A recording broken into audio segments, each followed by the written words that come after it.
Xiaofan's Wuxia Tales. Chapter 2667, Foundation Skyrockets Silverwing Town, Zero Wing's Residence, Second Underground Floor. At this moment, over 300 NPCs stood inside an underground hall, which was half the size of a football field. These NPCs all looked old and injured. The 100-plus Tier 3 experts of Zero Wing present could not help their confusion over the presence of these NPCs. With the situation outside so tense already, why did the guild leader gather us here instead of having us prepare for battle? A tall and thin level 115 man wearing the emblem of Zero Wing's main force reserve member muttered, perturbed. This tall and thin man was once the vice commander of an adventurer team. He had joined Zero Wing not that long ago and had gained his position as a reserve member of the main force only after Xiaofan had left the eastern continent. Hence, he did not have a very clear idea of just how powerful the guild's foundations were. What the man understood very clearly was just how powerful the Faux Saint monsters were, especially after their numbers reached a certain scale. Several million Faux Saint monsters charging toward Silverwing Town was definitely a disaster. However, instead of further strengthening the town's defenses, Xiaofan had actually gathered all of the guild's Tier 3 reserve main force members tasked with defending Silverwing Town in this basement hall. In fact, he had even kept them waiting here for such a long time with nothing to do but look at these old and ailing NPCs. This was simply insane. At this moment, many of the Tier 3 experts present were also confused by this situation. Silverwing Town was by no means a small place. There were many locations that needed defending. They still needed to organize the guild's other Tier 3 experts and Tier 2 members. They had already been tight for time, yet they had actually wasted 2 whole hours idling here. The players gathered could not help but wonder if Xiaofan had given up on Silverwing Town already. To Zero Wing's core upper echelon, Silverwing Town might be just another one of the guild's residences. However, for players like themselves who had lived in Silverwing Town all this time, it was their home. Just as everyone was grumbling about the current situation, Yulan and Melancholic Smile walked to the staircase leading upstairs. They then flanked the staircase and quietly looked at the man descending it, a respectful expression appearing on their faces. Guild leader, all Tier 3 reserve main force members with a position of Viscount or above are here. They have already signed the confidentiality contract. With the personal guard slots they have, we will be able to accommodate all of the NPCs gathered, Melancholic Smile quietly reported to Xiaofan. Alright, let's begin, Xiaofan said, nodding. Originally, he had been keeping the water of life top secret. After all, only by doing so would he have an easier time collecting injured NPCs with good potential. However, now that God's domain had developed to such a state, he no longer had the leeway for such secrecy. After Xiaofan said so, Melancholic Smile had the gathered NPCs line up before her. She then distributed the water of life to every one of them, the situation further confusing the reserve main force members present. What are they doing? What dense life energy! Why do all these NPCs look so excited? Many people knew of the water of life in God's domain, but not many people had seen it in person. In the eyes of Zero Wing's reserve main force members, Melancholic Smile was merely distributing potions brimming with life energy to the NPCs gathered. However, when these NPCs received the potion, their gloomy and lifeless expressions immediately brightened up, their eyes glowing with hope and energy. Every one of these NPCs even excitedly thanked Melancholic Smile and swore loyalty to her.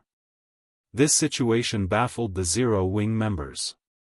They could all tell that these NPCs were not personal guards but independent NPCs. There should be no way these NPCs would show such gratitude toward players, much less take the initiative to swear loyalty to a player. As the reserve main force members were stewing in confusion, frightening auras burst forth from the gathered NPCs, one after another. Previously, none of these gathered NPCs was a match even for ordinary Tier 2 NPCs. Now, however, even the weakest of them radiated an aura that made even the refinement realm experts present shudder. When the auras of these 300-plus NPCs flooded the hall, the 100-plus reserve main force members could not help stumbling back with nervous expressions as they cautiously eyed the NPCs before them. At this moment, they could tell that, so long as these NPCs willed it, none of them would leave this basement alive.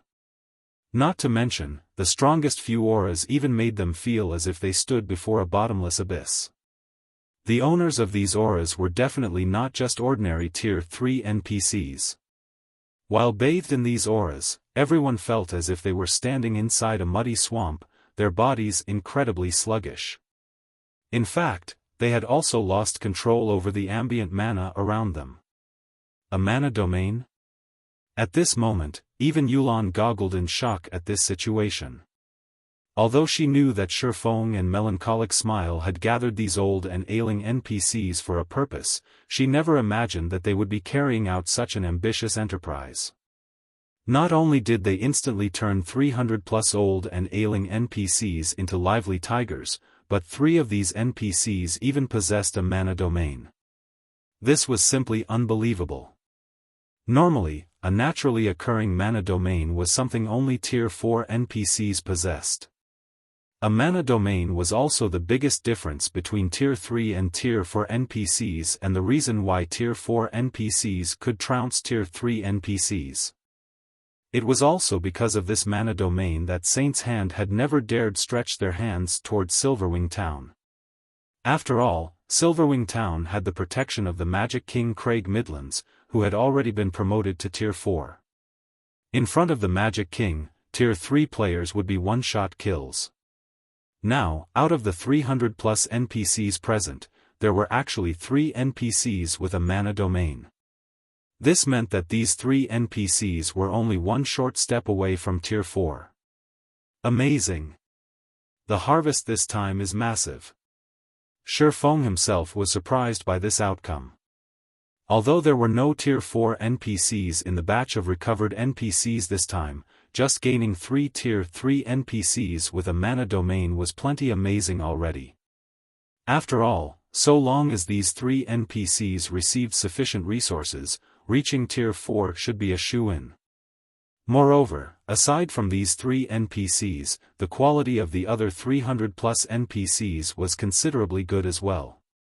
Of the other 300-plus NPCs, 1 actually possessed growth potential at the Dark Gold rank, 11 at the Fine Gold rank, 151 at the Secret Silver rank, and the rest at the Mysterious Iron rank. In God's domain, NPCs that possessed growth potential at the Fine Gold rank or above could only be found by luck. Aqua Rose had already swept through the old and ailing NPCs of numerous countries once. The fact that they could obtain so many NPCs at the Dark Gold and Fine Gold standard in the second batch was truly incredible. After all, any random Tier 3 NPC at the Fine Gold rank could suppress current Tier 3 domain realm experts. Even the various superpowers would not possess more than a handful of such existences. Now, Zero Wing had just gained 15 of such NPCs. Moreover, 3 of them possessed a mana domain, of which 2 were at the Fine Gold rank and 1 was at the Dark Gold rank. If the various superpowers were to learn of this haul, they would definitely die of envy. Meanwhile, after a brief moment of silence in the hall, Xiaofan turned his gaze toward the reserve main force members assembled before him. Alright, stop daydreaming. Line up according to the number assigned to you and start signing a contract with these NPCs, Xiaofan said with a clap of his hands. Xiaofang's words triggered an uproar among the gathered players. Crap! Is this for real? Even the weakest among these NPCs is at the Mysterious Iron rank, right? We can contract these NPCs as our personal guards? Everyone felt as if they were in a dream when they heard Xiaofang's words. The fact that the guild could recruit so many powerful NPCs was already plenty amazing. Now, however, they were being told that they could have these NPCs as their personal guards. They couldn't believe their ears. The various first-rate guilds treated even mysterious iron guards as family heirlooms. Normally, only the guild elders would have the qualifications to contract such NPCs as personal guards. As for secret silver guards, they belonged to the guild leader and grand elders. Everyone else should not even think of obtaining them. Now, however, Zero Wing was actually letting mere reserve members of its main force contract with mysterious iron guards and above. This situation was even more fabulous than if the guild had granted every one of them a level 100+ epic weapon. However, in no time at all, everyone snapped out of their daze and dashed forward to line up before Xiaofan. As for the distribution of the NPCs, Xiaofan first granted every player in line a secret silver NPC. As for the 2 dark gold NPCs, he assigned Melancholic Smile and Yulan 1 each. He also granted both of them and Liang Jing 1 fine gold NPC each. This way, the 3 of them would no longer have to worry about their security when traveling around God's domain. As for the remaining fine gold NPCs, he assigned them to the 11 people in line who had made the most contributions to the guild. Upon seeing this, the other Zero Wing members inevitably grew envious. That was a fine gold guard they were talking about. With the strength of a fine gold guard, one would not have to worry even when coming across a 100-man, Tier 3 team. In fact, the Tier 3 team would most likely try to avoid the fine gold guard. This is wonderful. With the addition of these personal guards, we should have no problem withstanding the Faux Saint monster's attack. Yulan breathed out a sigh of relief when the distribution of the personal guards was over. Although Silverwing Town was only an advanced town, Zero Wing had invested plenty of resources and funds into its development. While its defensive capability might not rival that of a guild city, its capability was not that far off either. Not to mention, the town also had 5 magic towers and a Tier 4 NPC protecting it. With the addition of so many Tier 3 personal guards, there shouldn't be any problem defending Silverwing Town from the Faux Saint monsters. Withstand? Xiaofan shook his head at Yulan's sigh. Sneering, he continued, since they dare to come, then they shouldn't think of leaving anymore. After saying so, Xiaofan tasked Yulan and Melancholic Smile with arranging Silverwing Town's defenses. As for himself, he made his way to Silverwing Town's Town Lord's mansion. Inside the control room of the Town Lord's mansion, Xiaofan took out 600 mana stones and arranged them above the core magic array. The mana forging notes recorded plenty of powerful items. However, the highlight of the volume he received from Alba Grey was a special magic array capable of strengthening other magic arrays to whole new heights. Read latest chapters at Wuxia World. EU. Of course, this improved strength did not come for free. The strengthening would triple the consumption of the target magic array. The target magic array would also take longer to recover naturally. However, compared to the possible benefits, this was a small price to pay. When Xiaofan finished drawing the special magic array using the mana stones, a crimson pillar suddenly emerged from the core magic array. Following which, the sound of a system announcement suddenly entered Xiaofan's ears. System: Silverwing Town has met the qualifications for promotion to a basic city. Do you wish to promote it to a basic city? Chapter 2668, Siege Battle at Silverwing Town. The town can be promoted, just like that?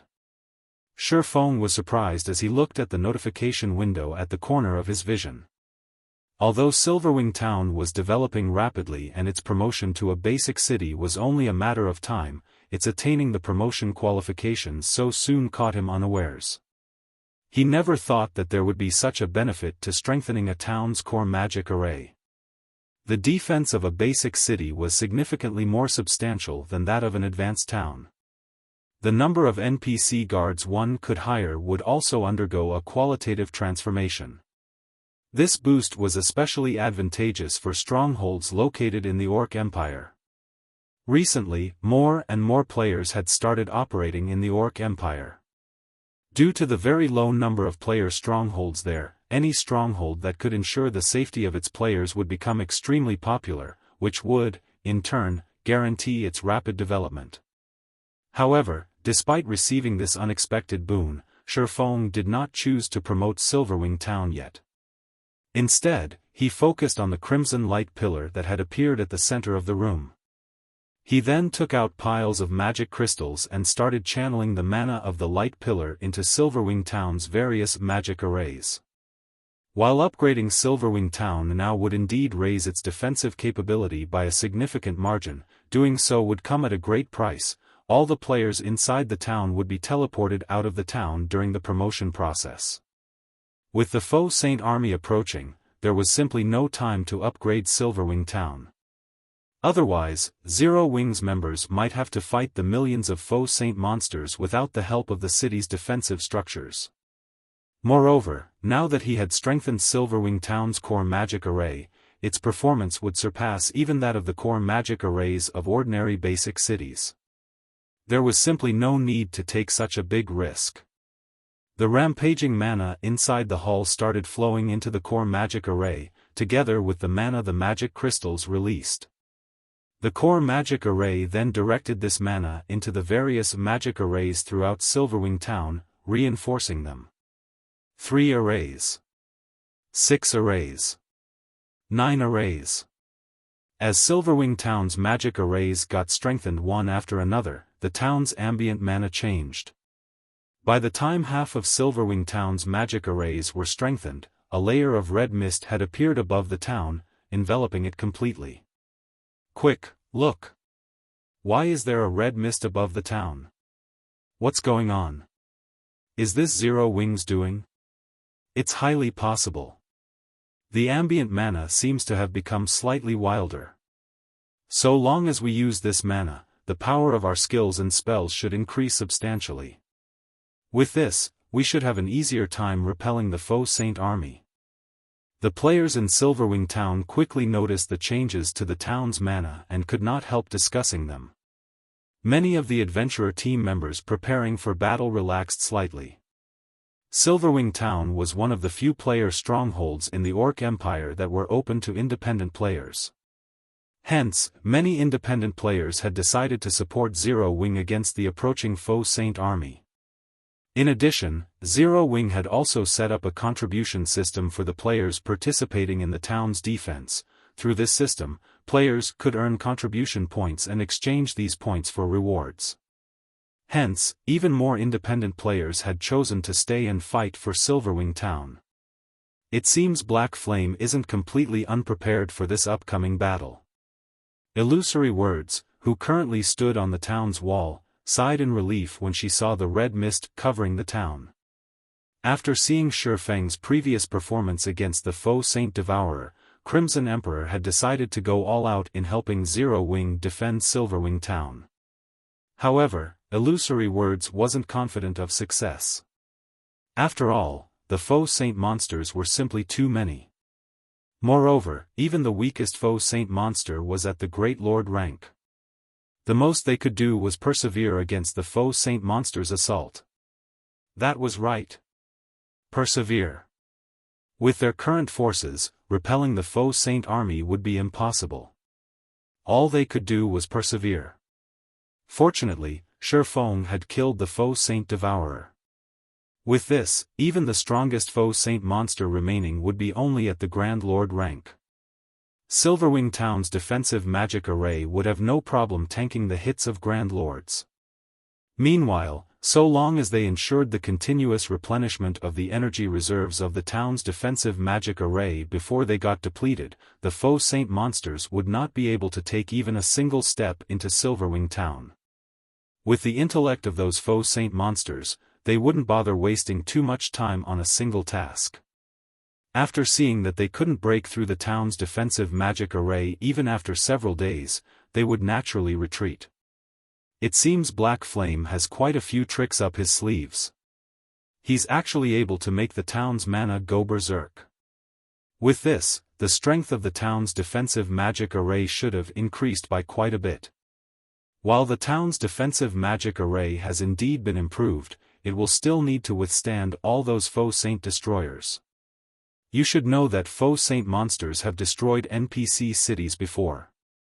What can a guild town possibly do against an army of them? The various superpowers members hidden inside the town disdained the transformation to Silverwing Town's mana. They also considered Xiaofan very foolish. While the performance of the town's defensive magic array had indeed improved significantly, there was still a limit to the magic array's energy reserves. Faced with the attacks of tens of thousands of Grand Lord-ranked Faux Saint destroyers, how long could the magic array's energy reserves possibly last? Even the defensive magic arrays of NPC cities had fallen swiftly before the Faux Saint monsters. In fact, many of these NPC cities also had a large number of level 150 NPC guards and a level 180, tier 3 magistrate to defend them. In the end, the Faux Saint monsters still managed to drain the defensive magic array's energy reserves and destroyed the cities. Shortly after Silverwing Town's transformation, news of it quickly reached the Fire Dragon Empire's Flame Dragon City. Interesting. Since he's able to agitate the mana of a town to increase the performance of the town's defensive magic array, it seems he didn't offend those Faux Saint monsters and Saint's Hand without any forethought. A smirk appeared on Cold Shadow's face when she read the report she just received. What a pity. This development might have posed a problem for those Faux Saint monsters and Saint's Hand a few days ago, but it is futile now. After Cold Shadow said so, she turned her gaze to the video live stream playing before her. What this live stream showed was none other than the Faux Saint army that was marching towards Silverwing Town and was currently within 5,000 yards of Silverwing Town already. The monsters were so numerous that they covered all the land around Silverwing Town. From what she could see, there were easily more than 100,000 Faux Saint destroyers there, almost double the initial projections. Moreover, aside from the Faux Saint destroyers, there were also quite a few gigantic figures moving amidst this army, and the other Faux Saint monsters clustered around these gigantic figures. At this moment, White Feather entered the VIP room Cold Shadow occupied and said respectfully, "Vice Guild Leader, the various superpowers representatives have arrived already. Should we head over now?" "Alright, let's go." Cold Shadow nodded. She then dismissed the video playing before her and left the Scorching Flame restaurant. At the same time, the players standing guard atop Silverwing Town's walls were dumbfounded by the sight before them. This. How is this possible? No. This can't be real. This must be a joke. When the players standing on the walls looked at the massive army before them, despair and reluctance overwhelmed them. 8. There were 8 mythic-ranked Faux Saint Devourers. Is this the strength that Saint's Hand has been relying on all this time? Illusory Words, who similarly stood on the town's wall, could not help a bitter smile when she saw the 8 Faux Saint Devourers. She had anticipated that Saint's Hand had kept a trump card hidden. Otherwise, it wouldn't have had the confidence to take action so close to Silverwing Town, nor would it have put its precious mythic-ranked Faux Saint Devourer at such great risk. However, she never thought that Saint's Hand had actually managed to produce so many Faux Saint Devourers already.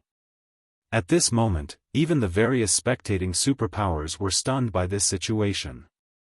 Too strong.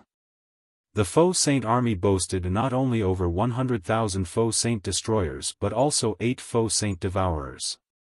With such a force, let alone destroying Silverwing Town, even capturing one of Star Moon Kingdom's main cities wouldn't be a problem.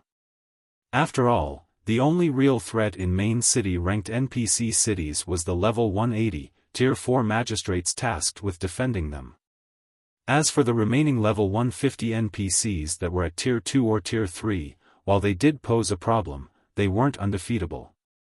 At the same time, several thousand players wearing the guild emblem of Saint's Hand were hiding in a forest several thousand yards away from Silverwing Town. Among them, 1,000 magical class players were currently drawing a gigantic and complex magic array, which constantly drew on the ambient mana and reduced its density. Black Flame. I'll show you just how foolish your previous actions are and make you regret everything you've done. Thousand Eyes, who currently radiated an extremely weak aura, sneered as he looked at the Silverwing town displayed on the magic mirror before him. "No, I should say that you won't even have time to regret. Your Silverwing town will turn to dust before you know it." Read latest chapters at Wuxia World. EU. Meanwhile, inside Silverwing Town's Town Lord's mansion, while Xiaofan was quietly inspecting the performance of the town's strengthened magic arrays through the core magic array, Yulan burst into the room with an ugly expression on her face. "Guild leader, according to the information we received from the walls, aside from over 100,000 Faux Saint destroyers, the Faux Saint army this time also has 8 Faux Saint devourers," Yulan said in a grim tone as she gazed at Xiaofan. It might be fine if only 1 or 2 Faux Saint devourers had appeared. At that time, they could simply have Craig Midlands take action. However, the appearance of 8 Faux Saint devourers completely messed up their plans. With so many Faux Saint devourers attacking, it wouldn't matter even if Xiaofan transformed into a black dragon again. "They're here?" Seeing the grim look on Yulan's face, Xiaofan said calmly, "Let's go take a look, then."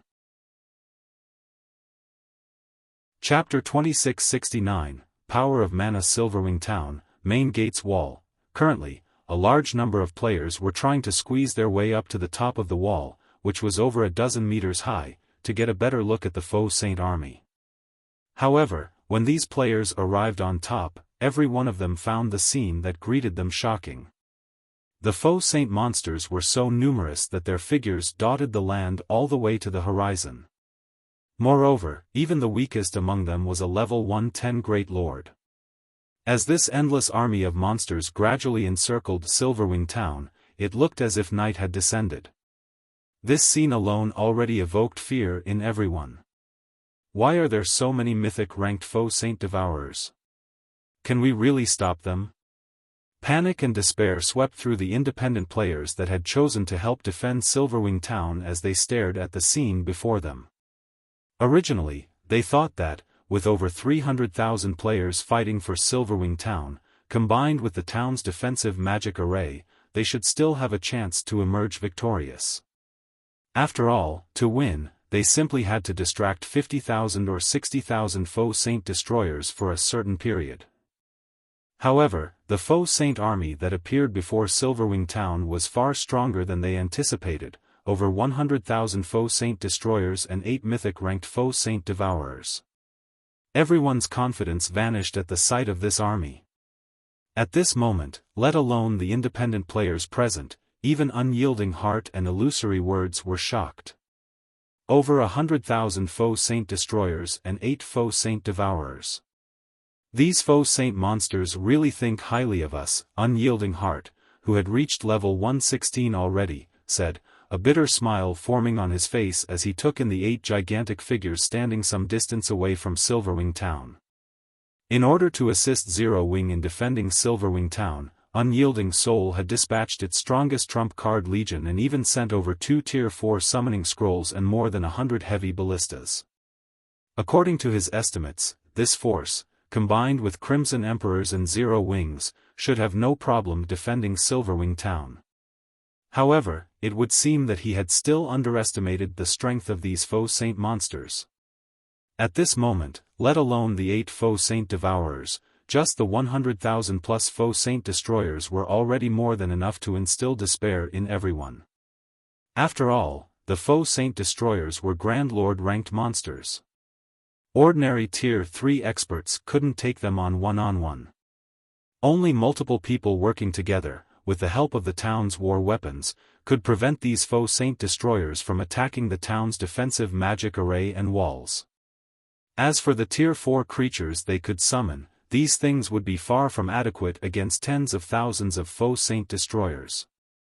The only thing these summoned creatures could do was defend a portion of the town's walls and reduce the pressure the town's players faced. However, with the 8 Faux Saint devourers around, these Tier 4 summoned creatures wouldn't even be able to lessen the pressure on the town's defenders. Illusory Words nodded in agreement with Unyielding Heart's words, complex emotions flickering in her eyes. We can only try our best to defend the town, a sense of powerlessness overwhelmed Illusory Words as she looked at the Faux Saint Devourers several thousand yards away commanding the other Faux Saint monsters. Although she had confidence in Xiaofan, she doubted that even he had expected such a powerful army to appear at Silverwing Town's doorstep. In fact, even the various superpowers did not expect the Faux Saint monsters to develop at such a frightening rate. After all, only a little more than a day had passed since Crimson Emperor had learned about the birth of the first Faux Saint Devourer, yet the Faux Saint monsters had managed to add 8 more Faux Saint Devourers to their number. Even if they could stop these Faux Saint monsters for a day, it was highly unlikely they could stop these monsters for 2 days. During the time everyone was sighing and feeling powerless, a golden beam of light suddenly appeared in a forest some distance away from Silverwing Town, shooting straight into the sky. Even from several thousand yards away, the beam was clearly visible. Along with the appearance of this golden beam, the dusky sky became as bright as day. At the same time, the density of the mana surrounding Silverwing Town thinned out considerably as if something sucked the ambient mana away. Now, even players who weren't particularly sensitive to mana felt a slight discomfort. This is the Soul Annihilation Curse. Illusory Words' complexion turned indescribably grim when she saw the pillar of mana rising into the sky. Are Saint's Hands people crazy? They actually used such an area-sealing curse. The Soul Annihilation Curse was a super-rare sealing barrier in God's domain. When activated, it could lock down a very large area, preventing players from leaving the sealed space while the barrier was still up, and thin out the mana within the barrier. Meanwhile, not only would players that died within the barrier suffer a much more severe death penalty, but their souls would be weakened for 15 days as well. The cost to activate the Soul Annihilation Curse was equally astonishing, the permanent sacrifice of 1000 level 100+, Tier 2 magical class players and 100 Tier 3 magical class players. This was a permanent death they were talking about. The players that activated this magic array would have their game characters permanently deleted, and they would have to start all over again if they wished to continue playing. Due to this reason, although quite a few superpowers had obtained the Soul Annihilation Curse, none of them ever dared to use it. However, as Silverwing Town's players stood dazed in shock, a gigantic magic mirror suddenly appeared above the town. It displayed Saint's Hands members, and standing at the lead of these players was none other than Thousand Eyes, whom Xiaofan had killed just recently. Black Flame, you didn't see this coming, right? Thousand Eyes sneered. I said that you'd regret it. Weren't you very powerful? Now, I'll have you watch as everyone in Silverwing Town gets devoured by the Faux Saint army. When Thousand Eyes' chilling words echoed throughout Silverwing Town, the players in the town shuddered involuntarily. This was simply madness. Saint's Hand had sacrificed not only 1000 level 100+ Tier 2 magical class players but also 100 Tier 3 experts. This was something even super guilds wouldn't dare to do. After all, even to a super guild, 100 Tier 3 experts represented significant combat power. Zero Wing is truly doomed this time. Sure enough, Saint's Hand is filled with a bunch of lunatics.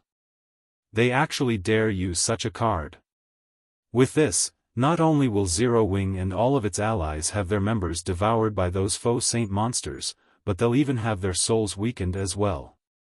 Despite being spectators, the various superpowers members hidden inside Silverwing Town shuddered in fear when they saw the maniacal smile on Thousand Eyes' face.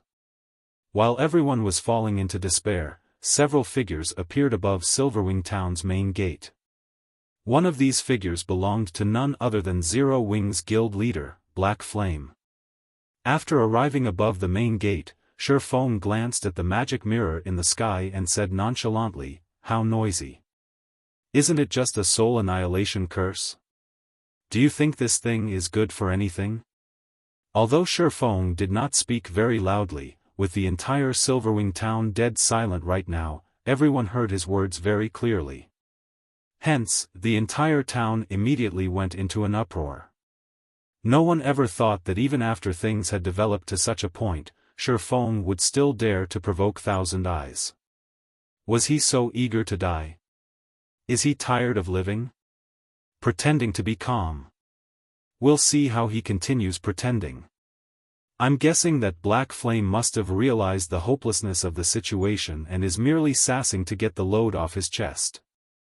When the various Superpowers members saw Xiaofang's calm expression and heard his bold claim through their magic mirrors, they could not help scoffing. The Soul Annihilation Curse itself indeed did not pose any direct threat to players. However, the millions of Faux Saint monsters standing outside the town were definitely a nightmare for all players. You think it's useless?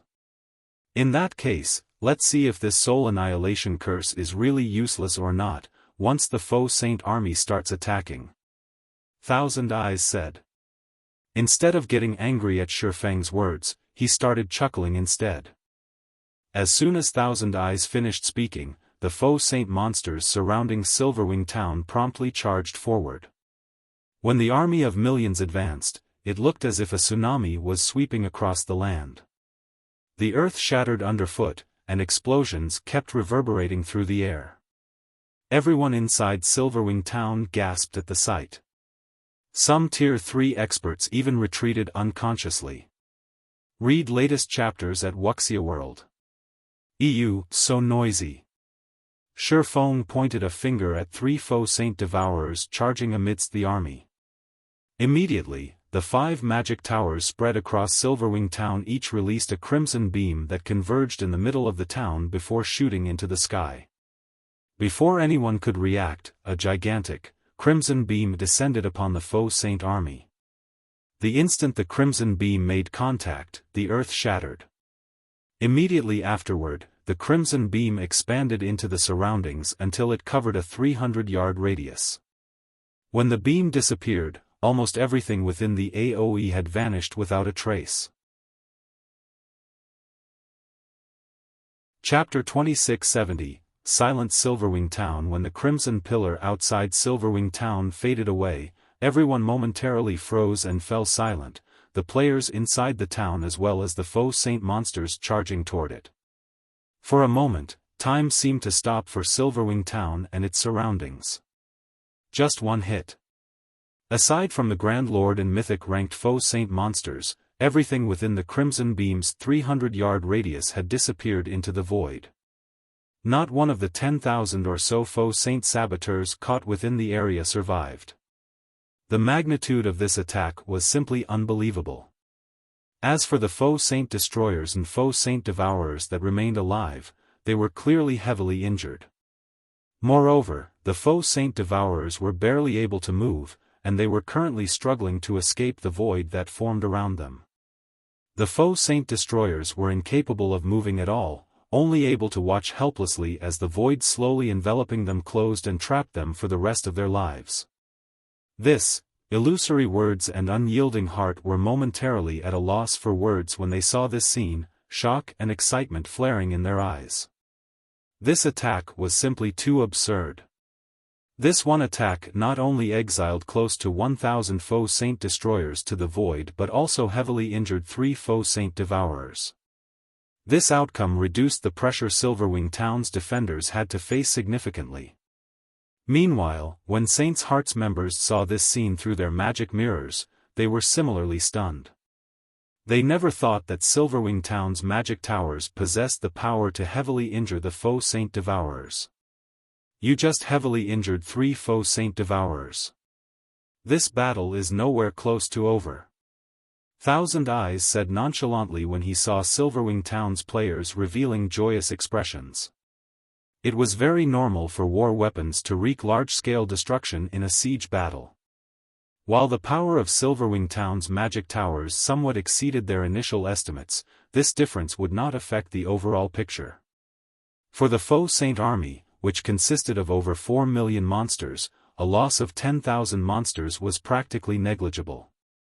Not to mention, the magic tower's attack had a very long cooldown. By the time the magic towers were ready to attack again, the Faux Saint monsters would have long since arrived before Silverwing Town. Moreover, the Faux Saint army went berserk because of the magic tower's attack. After the 5 remaining Faux Saint Devourers let loose angry roars, the other Faux Saint monsters resumed charging at Silverwing Town with even greater ferocity, their speed at least 20% faster than before. Upon seeing this, the defending players standing atop Silverwing Town's walls could not help growing nervous. The Magic Tower's combined attack was indeed astonishing, but the Faux Saint monsters, which had managed to instantly fill the gap in their battle formation, were even more astonishing. These monsters made it seem as if the previous attack never happened at all. All ballistas and turrets, prepare to fire. Aim for the densest locations as much as possible. When the Faux Saint army resumed its advance with even greater vigor, Unyielding Heart, who had commanded dozens of large-scale battles, immediately shouted out the necessary orders. At his behest, Silverwing Town's defenders promptly recovered from their fear and prepared to attack. All magical units, start chanting your incantations. Make sure those destroyers don't get close to the walls. Similarly, Illusory Words commanded the magical class players standing atop the walls to prepare their spells. Afterward, she started chanting a Tier 3 curse of her own. As commands were issued one after another, the nervous and frightened defenders also gradually stabilized their emotions. For a time, the defenders watched quietly as the Faux Saint army closed in. 1,300 yards. 1,200 yards. 1,000 yards. Fire! Unyielding Heart shouted. Immediately, hundreds of ballistas and dozens of arrow towers and defense turrets launched their attacks simultaneously, the firing sounds echoing throughout the town. In the next moment, several hundred blazing streaks of light descended on the Faux Saint army like a meteor shower, the attacks shaking the ground and kicking up dust and dirt. Tens of thousands of Faux Saint monsters were also sent flying into the air, and huge craters formed wherever the attacks landed. The sight was simply spectacular. However, contrary to everyone's expectations, the Faux Saint army did not falter in the slightest. In no time at all, the endless Faux Saint monsters filled in the gaps created by the war weapons attacks, the madness of the Faux Saint monsters surpassing everyone's expectations. Reload and aim for the vanguard. Unyielding Heart shouted, a frown forming on his face when he saw this scene. Although he had long since expected this to happen, he still could not help his shock when actually witnessing it. After several rounds of attacks from the town's war weapons, although they had failed to kill even one Faux Saint destroyer, they had killed quite a number of Faux Saint saboteurs, as well as heavily injuring more than 200,000 Faux Saint saboteurs. Unfortunately, compared to the Faux Saint army in its entirety, this number was still insignificant. In the next moment, the first wave of Faux Saint monsters arrived within 100 yards of Silverwing Town's walls. Illusory Words and the other ranged players standing on the walls promptly released their strongest skills and spells. For a time, tens of thousands of skills and spells bombarded the Faux Saint monsters at the forefront. However, just when everyone thought that the Faux Saint monsters would get hit and have their charge interrupted, a shocking scene occurred. In the next moment, as if they were veterans of the battlefield, the Faux Saint monsters started wielding their weapons to block the incoming attacks, mitigating most of the damage from these attacks. How is this possible? Purple Eye, who was casting her spells on the town's wall, was stunned by this scene. These Faux Saint monsters had even blocked a large portion of the attacks launched by Tier 3 experts. Only Tier 3 Refinement Realm experts and above managed to land their attacks on these Faux Saint monsters. Fools! Do you think the Faux Saint monsters before you are the same as those you met a few days ago? Thousand Eyes sneered as he looked at Silverwing Town's defenders. Victory might be possible for Silverwing Town's players if they were going up against an army of ordinary monsters. However, they were up against the Faux Saint army. Every monster in the Faux Saint army possessed intellect surpassing that of ordinary monsters. Thousand Eyes' words immediately silenced everyone. Faced with such opponents, just how were they supposed to continue fighting? Only the attacks of the war weapons and a small number of Tier 3 experts were effective, everyone else's were utterly useless. During the time everyone was distracted by Thousand Eyes' words, the 5 intact Faux Saint Devourers suddenly leaped toward the space above the walls. Not good. Stop them. Unyielding Heart's complexion turned indescribably grim when he saw the Faux Saint Devourers launching an attack. While the town's defensive magic array had indeed been strengthened, the Soul Annihilation Curse had thinned the ambient mana considerably, effectively nullifying the upgrade the defensive magic array had just received. Moreover, an advanced town's defensive magic array couldn't hope to withstand the attacks of several mythic monsters. Before anyone could react, 5 spears tore through space and converged on a single point on the defensive magic array. A combination combat technique? Illusory words goggled in shock at the 5 Faux Saint Devourers' attacks. The fact that the Faux Saint monsters could use combat techniques was already plenty astonishing. Now, they actually used a combination combat technique, something very few players could execute. This was simply a nightmare. Guild leader Black Flame, what a pity. I never thought that you all would fall so quickly, Thousand Eyes said, a delighted smirk appearing on his face as he looked at Xiaofan, who had remained silent all this time. So long as Silverwing Town's defensive magic array shattered, the players inside the town would be no different from lambs to the slaughter. The Tier 4 NPC guarding the town wouldn't matter. After all, even a ferocious tiger couldn't beat a pack of wolves. Boom! A loud explosion shook the entire battlefield, the shockwave of the impact so powerful that even the Faux Saint destroyers nearby stumbled. It seems Zero Wing is really doomed now. When the various superpower spectating members saw the shattered space above the walls, they shook their heads. The Faux Saint Devourers originally already possessed extraordinary strength. Now that they had used a combination combat technique, the power of their joint attack reached the peak of Tier 4, which definitely wasn't something an advanced town's defensive magic array could block. However, as the black void vanished and the dust settled, the various superpowers members with gleeful expressions on their faces were stunned. At this moment, the faint red barrier enveloping the town actually remained intact. In fact, it didn't even have the tiniest of cracks. Read latest chapters at Wuxia World. This. How is this possible? At this moment, let alone the various superpowers spectating members, even Thousand Eyes gaped in shock, his eyes glued to the red barrier.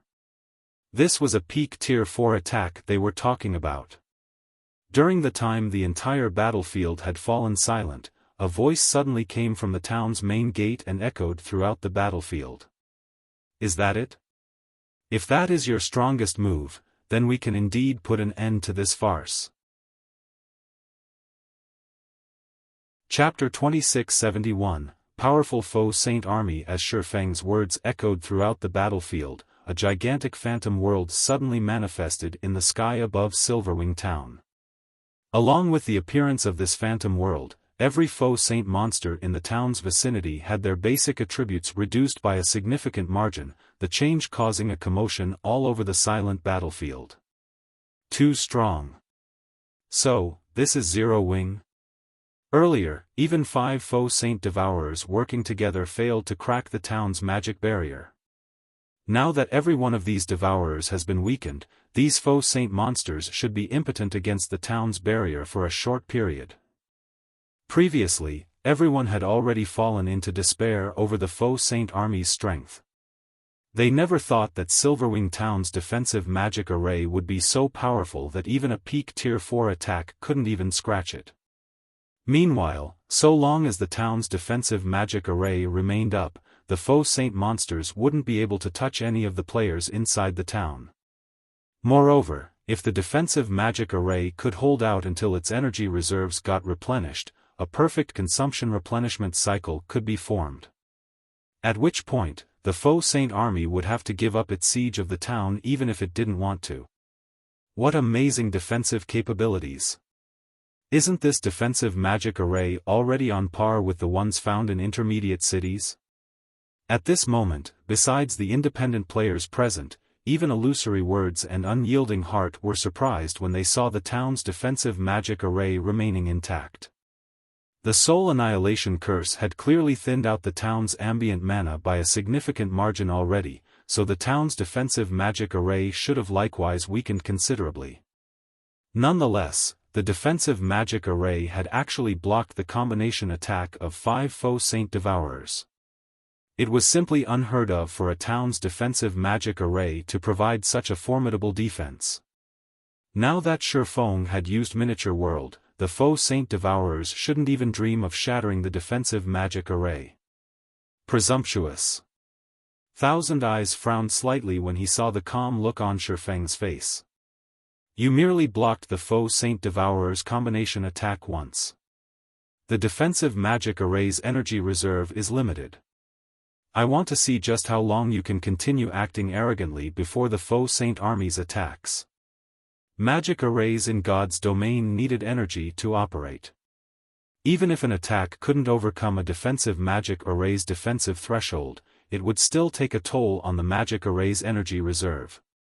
With the numbers and strength of the Faux Saint army, shattering the defensive magic array of a main city-ranked NPC city would be possible. Even if the entire army was debuffed by a domain skill, it still was more than sufficient to overcome a town's defensive magic array. As soon as Thousand Eyes finished speaking, the 5 Faux Saint Devourers launched another combination attack on the defensive barrier. At the same time, tens of thousands of other Faux Saint monsters also started bombarding it. Boom! Boom! Boom! For a time, countless explosions rang out in the space above Silverwing town. This can't go on. We need to stop their attacks. Otherwise, the defensive magic array's energy reserve won't last very long, Unyielding Heart said as he looked at the trembling barrier before him. Individually, the other Faux Saint monsters might not be a match for the Faux Saint Devourers. However, there were simply too many of them. Even if they were currently weakened, they exhausted the defensive magic array's energy reserve much faster than even the 5 Faux Saint Devourers had at full power. My side can summon 2 mythic monsters. We can use them in conjunction with the town's weapons to defend against the assault at the front gate. My side can summon 2 as well. With the strength of 4 mythic monsters, we should be able to eliminate the pressure at the front gate. That way, we can send more Tier 3 experts to support the other sides. Then, all we'd need to do is find a way to distract those 5 Devourers, and we should just barely be able to defend Silverwing Town, Unyielding Heart said after giving the matter some thought. While Tier 3 players might not be capable of doing anything to the weakened Faux Saint Devourers, stopping the weakened Faux Saint Destroyers shouldn't be a problem. This situation was much better than before, when ordinary Tier 3 players were utterly helpless against the Faux Saint Devourers. However, just as Unyielding Heart and Illusory Words reached an agreement, a clear and sweet voice suddenly entered their ears. No need to waste your Tier 4 summoning scrolls. Leave the rest to us. Upon hearing this voice, Unyielding Heart and Illusory Words turned reflexively to look at its origin, surprise and confusion flashing across their eyes when they saw its owner. This was because the voice's owner was none other than Silverwing Town's manager, Yulan. Currently, over 100 Tier 3 experts from Zero Wing stood behind Yulan, every one of them at least level 115. Many of them were even at the Refinement Realm standard. This scene rendered Unyielding Heart and Illusory Words speechless momentarily. While the 100+ Tier 3 experts before the two were indeed extraordinary, they were far from enough to resolve Silverwing Town's plight. After all, just the Grand Lord-ranked Faux Saint Destroyers attacking the town numbered more than 100,000, what more the Great Lord-ranked Faux Saint Saboteurs. Besides, if these Tier 3 experts wished to stop the Faux Saint army's assault, they would have to do it beyond the town's walls and defensive magic array. Only Tier 4 summoned creatures could possibly go up against so many monsters simultaneously. Tier 3 experts would simply be charging to their deaths. However, before Unyielding Heart and Illusory Words could say anything, Yulan suddenly waved her hand forward. Immediately, every one of Zero Wing's reserve main force members left afterimages as they split up and made their way toward the various sections of the town's walls. After getting into position, they jumped off the walls without hesitation. Have these Zero Wing members lost their minds? The independent players fighting above the town's walls gaped, stupefied, at the actions of Zero Wing's reserve main force members. As for the various superpowers spectating members, they, too, could only gape in shock at this scene. In their opinions, Xiaofan was already plenty crazy. However, these Zero Wing members seemed to be even crazier. Even Tier 3 peak experts would not dare charge into a horde of level 120+ Great Lord and Grand Lord ranked Faux Saint monsters, yet these Zero Wing members, who were nowhere near the Void Realm standard, had actually done so without hesitation. What were they playing at? Fools that are tired of living. Thousand Eyes sneered when he saw Zero Wing's members jumping off the town's walls. The Faux Saint monsters might have had their basic attributes reduced, but their combat standards remained unaffected. Even the weakest Faux Saint saboteur was not an opponent ordinary Tier 3 experts could hope to match. He could already foresee the scene of the Faux Saint monsters devouring Zero Wing's members in the blink of an eye. Read latest chapters at Wuxia World. EU in front of Silverwing Town's front gate, just as Yulan was about to come into contact with the several Faux Saint destroyers there, she suddenly took out 2 summon guard scrolls from her bag and activated them. 2 figures then emerged from the 2 dazzling summoning arrays before Yulan, one of them, an axe-wielding man with a tall and robust body, and the other, a blonde woman wielding an aquamarine staff. The instant these 2 figures appeared, 2 frightening auras swept the battlefield. Every player on the battlefield shuddered in response. In the next moment, the axe-wielding man transformed into a tornado that blocked all the Faux Saint destroyer attacks aimed at Yulan. In addition, the tornado sent several dozen Faux Saint destroyers and over 100 Faux Saint saboteurs nearby flying over 30 yards away. In the blink of an eye, a clearing appeared before the town's front gate. As Yulan landed, the blonde woman beside her also happened to complete her spell. In the next moment, the battlefield shook as a gigantic rift up to 300 yards long opened up on the battlefield. Not only did the rift separate the Faux Saint monsters from Silverwing Town's walls, but it also devoured several thousand Faux Saint monsters, which suffered over -5 million damage each. All of this happened in just a brief moment. Chapter 2672, Just Stay Here Forever. This. Aren't they a little too strong? What rank are those 2 personal guards? The independent players present gaped in shock when they saw Yulan's 2 personal guards clearing the area before the town's main gate. Although the Faux Saint monsters had been weakened, ordinary Tier 3 personal guards still shouldn't be able to handle them. In fact, even the slightest mistake could result in a Tier 3 personal guard getting killed instantly by the numerous Faux Saint destroyers. However, with just the help of 2 personal guards, Yulan had easily repelled the 10,000+ Faux Saint monsters in front of the main gate. This was simply unbelievable. 2 dark gold guards? When Illusory Words saw the 2 personal guards standing beside Yulan, shock likewise filled her silvery gray eyes. The feat Yulan's 2 personal guards had just accomplished would be difficult even for a Tier 4 summoned creature. The only explanation Illusory Words could think of for this situation was that both personal guards were at the Dark Gold rank, as only Dark Gold guards had the power to match Tier 4 mythic monsters. However, in the current God's domain, let alone Dark Gold guards, even fine gold guards were exceedingly rare, much rarer than even level 100+ epic weapons. Despite being a super first-rate guild, Crimson Emperor had only 6 fine gold guards.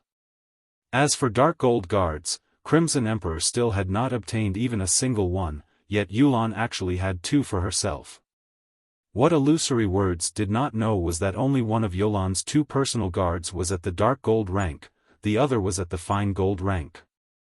However, the Magic King Craig Midlands' special ability gave both personal guards a significant boost to their combat power. As a result, they currently possessed the strength to match even mythic monsters. Nevertheless, Illusory Words and Unyielding Heart did not relax at this unexpected development. In fact, their expressions further tensed up because the Faux Saint monsters that got repelled were charging forward once more. Moreover, they were attacking with even greater ferocity this time. In the next moment, several hundred Faux Saint destroyers let loose an angry bellow before grouping up and executing combination combat techniques on Yolan's group.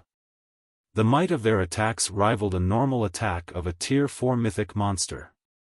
In the blink of an eye, over 30 such attacks assailed Yulan and her 2 personal guards. As for the Faux Saint monsters caught inside the rift, they quickly climbed out of it and rejoined the army in attacking Silverwing Town's defensive magic array. Sure enough, just 2 Dark Gold guards won't be enough to change anything. The strength of the Faux Saint army simply isn't something current players can hope to resist. When the various superpowers members saw this scene, they sighed ruefully. Dark Gold guards were existences that could be obtained only through luck. On a battlefield, a Dark Gold guard could exhibit combat power far greater than a mythic monster of the same level. However, that was only true against players. Against the Faux Saint army, the efforts of even 2 Dark Gold guards were negligible. After all, no matter how powerful a Tier 3 NPC was, they couldn't one-shot Great Lord-ranked monsters, much less Grand Lords. The Faux Saint army could easily pin down Yolan's 2 Dark Gold guards with just several hundred Faux Saint destroyers. Even if the 2 Dark Gold guards eventually annihilated these several hundred destroyers, Silverwing Town would have long since fallen by the time they did so. However, just when the Faux Saint army was about to commence another round of attacks on Silverwing Town's defensive magic array, silver summoning arrays appeared outside the town's walls, one after another, over 300 in all. Figures then emerged from these summoning arrays. Immediately afterward, fire, ice, lightning, and wind started bombarding the Faux Saint monsters outside the defensive magic array. Boom! Boom! Boom! For a time, a plethora of elemental mana inundated the Faux Saint army, and countless Faux Saint monsters screamed in agony, their voices echoing throughout Silverwing Town. How is this possible? When the various superpowers members saw the innumerable Faux Saint monsters outside the town getting sent flying one after another, their fists tightened involuntarily as shock filled their eyes. At this moment, over 300 personal guards stood outside Silverwing Town, every one of them exuding a frightening aura. It was obvious that they were not ordinary personal guards. Aside from the various superpowers members that were spectating the battle through their magic mirrors, the independent players standing atop the town's walls were also gaping in shock, their minds frozen with disbelief. This isn't real, right? Unyielding Heart suspected he was dreaming as he watched the 300-plus personal guards fighting outside Silverwing Town. As a vice-guild leader of Unyielding Soul, he had seen powerful personal guards before. However, this was definitely the first time he had seen so many personal guards of such high caliber.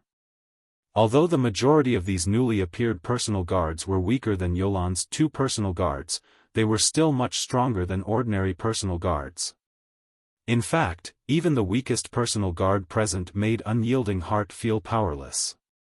Meanwhile, after Illusory Words saw the 300-plus personal guards, she could not help shifting her gaze to Xiaofan, who stood nearby.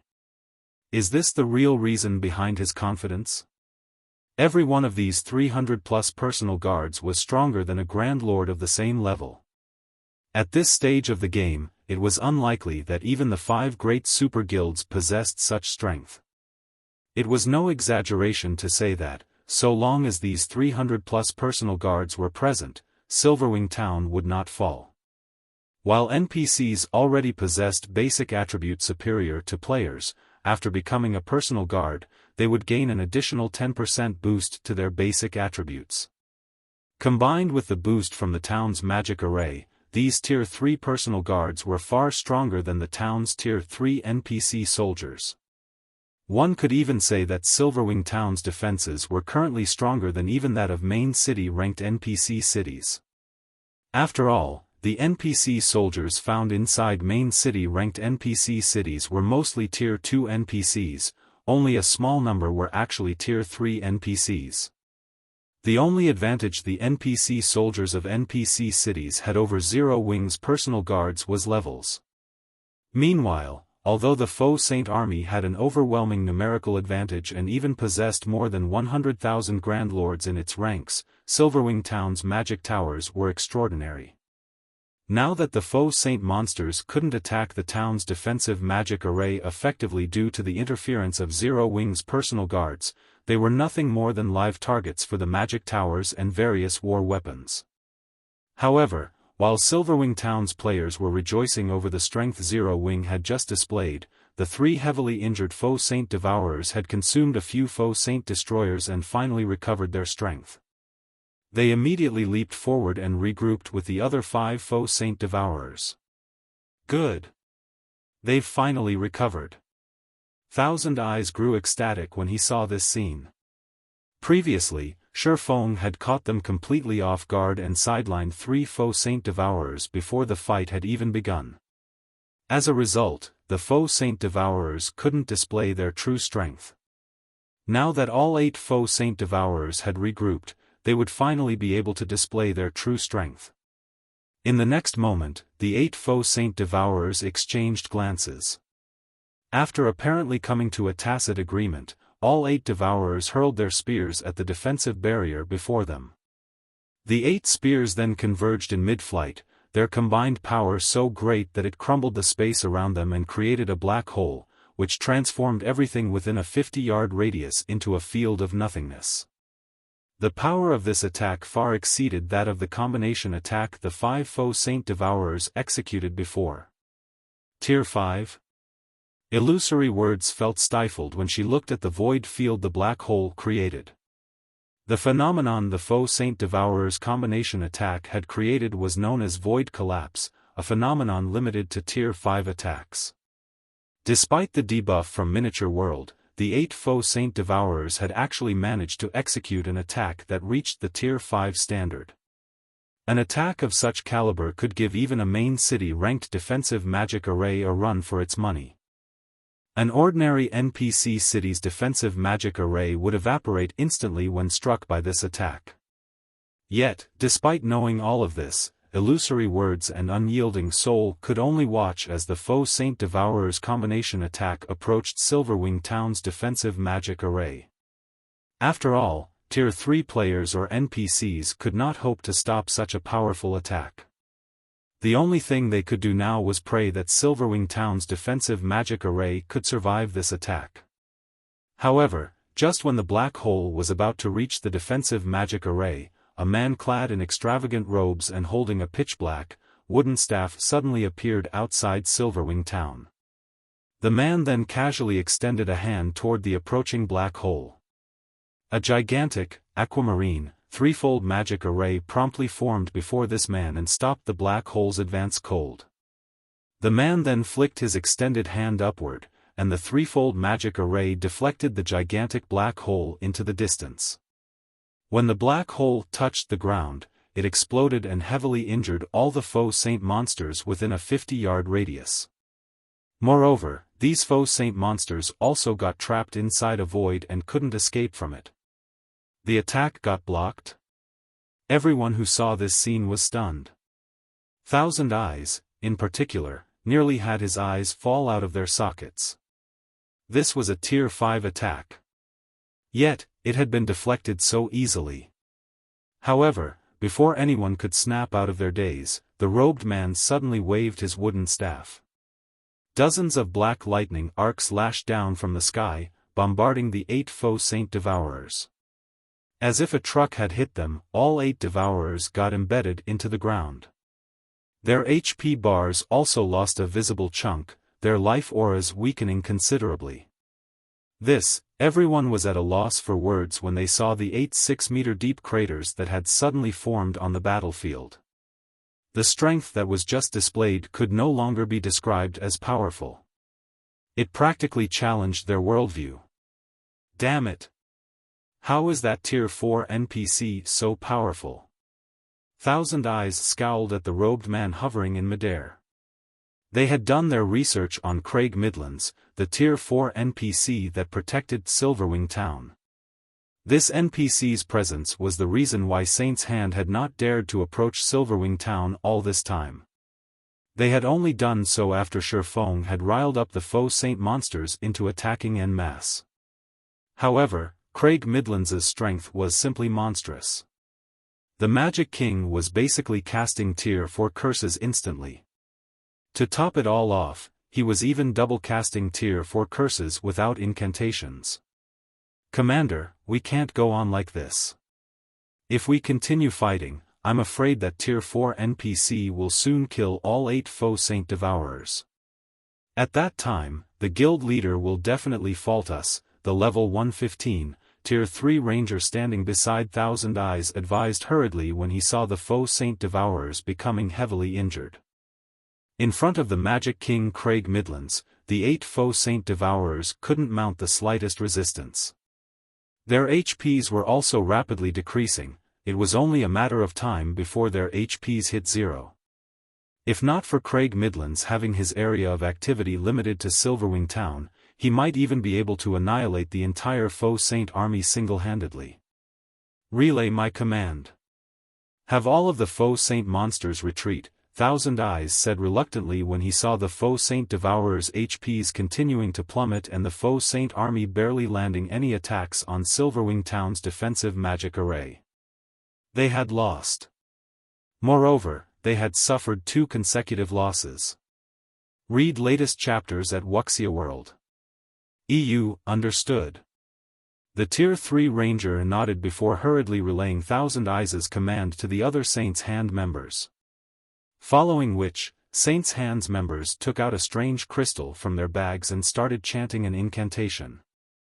Immediately afterward, the Faux Saint monsters attacking Silverwing Town fled to the surroundings as if they had just received a summons. Upon seeing the Faux Saint army retreating, Silverwing Town's players sighed in relief. Many players even cheered in celebration.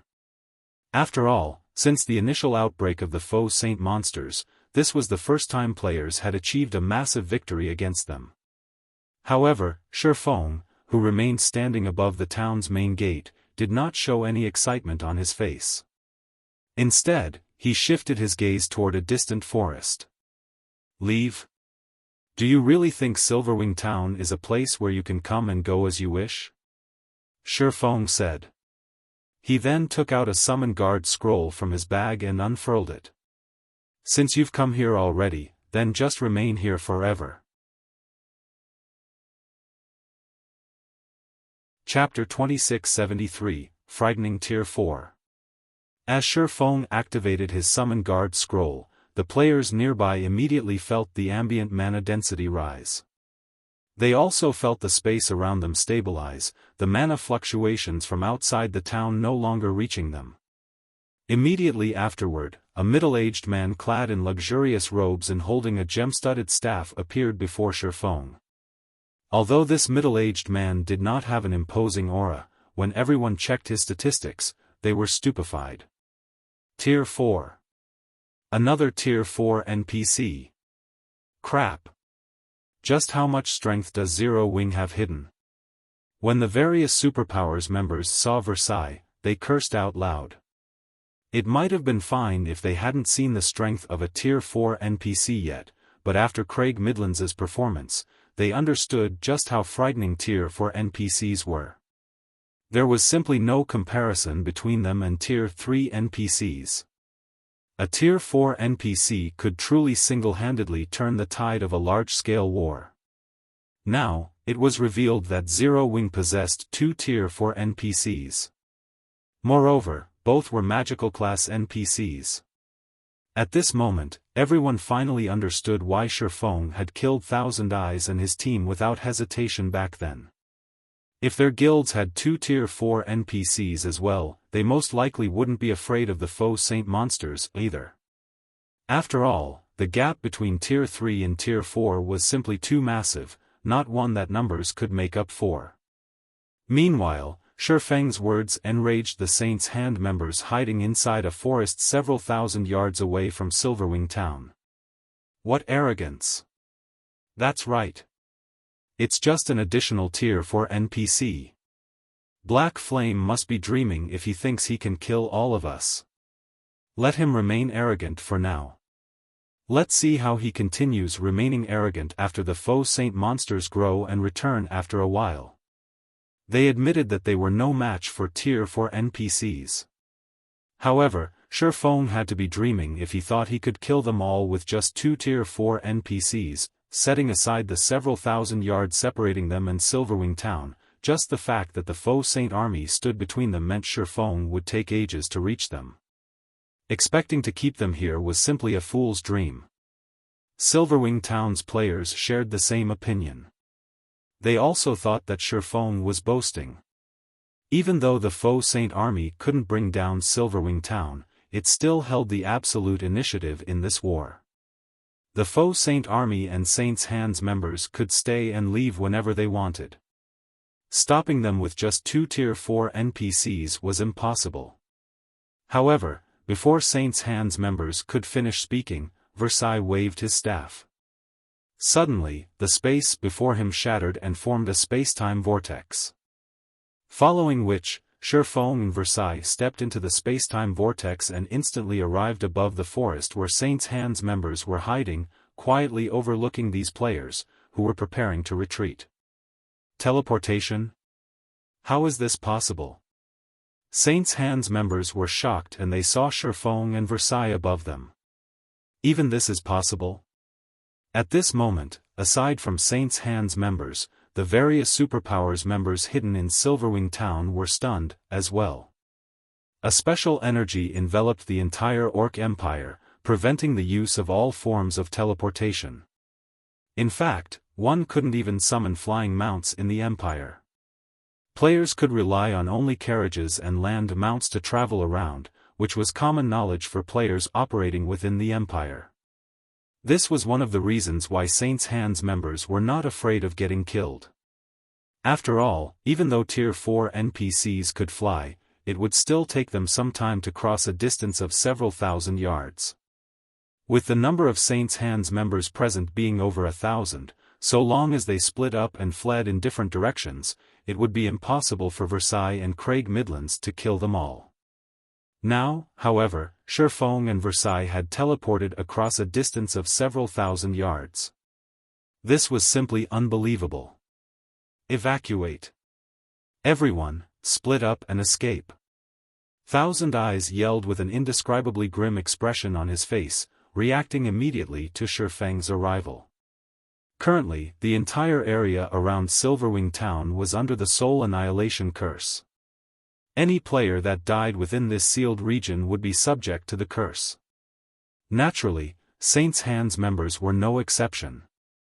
In order to ensure the conquest of Silverwing town, not only did Saint's Hands sacrifice 1,000 tier 2, level 100+ players and 100 tier 3 experts, but it had also dispatched over 500 tier 3 experts and over 1,000 tier 2 experts capable of absorbing the strength of the Faux Saint destroyers. If every one of these players got killed now, Saint's Hand would suffer unimaginable damage. As soon as Thousand Eyes finished shouting his orders, he took out a tier 3 flight scroll from his bag. This was an item that granted players the ability to fly for a short time. The movement speed bonus provided was also much greater than that provided by a land mount. This scroll was one of his most important life-saving items. As for the other Saint's Hand members, they promptly snapped out of their daze after hearing Thousand Eyes' reminder and scattered in all directions, fleeing in a panic. If they died now, not only would their death penalties be doubled, but their souls would also be weakened for 15 days. Even tier 3 experts could not afford such a penalty. After all, in the current God's domain, one would be eliminated from the front lines just for stagnating a few days. What more 15 days? You still think you can escape even now? Xiaofan scoffed, his expression remaining indifferent despite seeing Saint's Hands members fleeing in all directions. As soon as Xiaofan finished speaking, a ripple of mana spread out from Versailles' body and instantly enveloped Saint's Hand's members, restricting their movements. In the blink of an eye, all the Saint's Hand members found themselves immobilized. How is this possible? What is that NPC? Silverwing Town's players were stunned as they took in the scene displayed on the gigantic magic mirror hovering above the town. Craig Midlands' earlier performance had already been plenty astonishing. However, Versailles was actually outperforming him. Those were over 1,000 expert players. Moreover, many of them were even Tier 3 experts. Nevertheless, Versailles had rendered them immobile with just his mana domain. Is that really just a Tier 4 NPC? Illusory Words' mind reeled as she looked at Versailles. The fact that Craig Midlands could heavily injure 8 Faux Saint Devourers was already plenty amazing. Now, Versailles was even more terrific. Just by unleashing his mana domain, the NPC had subdued over 1,000 expert players and gained full control over their lives. How could this still be considered a fight? This was basically a one-sided massacre. What Illusory Words and the others did not know was that Versailles wasn't just an ordinary Tier 4 Great Wizard but a Tier 4 Great Wizard who had reached the world creation realm. He could create his own world within his mana domain. Unless one was at the Tier 4 standard, they wouldn't be able to resist his mana domain at all. In the next moment, Versailles swung his staff down at Saint's Hand's members. Immediately afterward, a crimson magic array with a 200-yard radius appeared in midair. It attracted all the fire-type mana nearby, which coalesced into a fireball. As the fireball descended toward the ground, it continuously grew until it was the size of a mountain. Saint's Hand's members and Silverwing Town's players all fell silent as they took in the fireball. For a time, it was as if time had frozen for everyone. Black flame. Just you wait. You cannot stop the Faux Saint army. It is only a matter of time before the Faux Saint army destroys Zero Wing. Seeing the descent of the gigantic fireball, Thousand Eyes turned to glare at Xiaofan like a maniac. At the same time, he also kept ridiculing Xiaofan for overestimating himself. The Faux Saint army will have to be able to grow first in order to do that. Xiaofan retorted nonchalantly to Thousand Eyes' maniacal laughter. As soon as Xiaofan said so, the gigantic fireball landed and exploded. Boom! Endless flames instantly spread across the forest, incinerating every one of Saint's Hand's members. Along with the deaths of Saint's Hand's members, the originally retreating Faux Saint army went berserk. With bloodshot eyes, every Faux Saint monster on the battlefield charged at Xiaofan. Let's return, Xiaofan said to Versailles. Nodding respectfully in response, Versailles opened another spacetime vortex and teleported back to Silverwing Town with Xiaofan. Only after Xiaofan arrived back at Silverwing Town's main gate did the players there snap out of their daze. Everyone then turned to stare at Xiaofan in amazement. He got the job done, just like that. Looking at Xiaofan's calm demeanor, it looked as if he had just taken a stroll through his backyard. Those were more than 1,000 expert players. However, Xiaofan had simply trampled over them like they were a bunch of ants. With such strength in his grasp, even if the various superpowers Tier 3 experts banded together, they would be helpless to do anything against Zero Wing. Faux Saint army? It was nothing but a joke. Meanwhile, after Xiaofan returned to Silverwing Town, aside from the 8 heavily injured Faux Saint Devourers that were still desperately trying to escape, the other Faux Saint monsters resumed attacking Silverwing Town like crazy. However, by this time, everyone understood that Zero Wing would definitely annihilate the Faux Saint army in the end. After all, even if the Faux Saint Devourers could escape the Magic King, they wouldn't be able to escape Versailles. As for the other Faux Saint monsters, they were merely live targets for Silverwing Town's magic towers and Zero Wing's personal guards. Fire Dragon Empire, Flame Dragon City, Fire Dragon Auction House. Currently, the upper echelons of nearly 20 superpowers had assembled inside the Fire Dragon Auction House. This was a gathering of unprecedented scale in the entire Fire Dragon Empire. At this moment, the Tier 3 experts of these superpowers had also surrounded the auction house, preventing unaffiliated players from entering the building.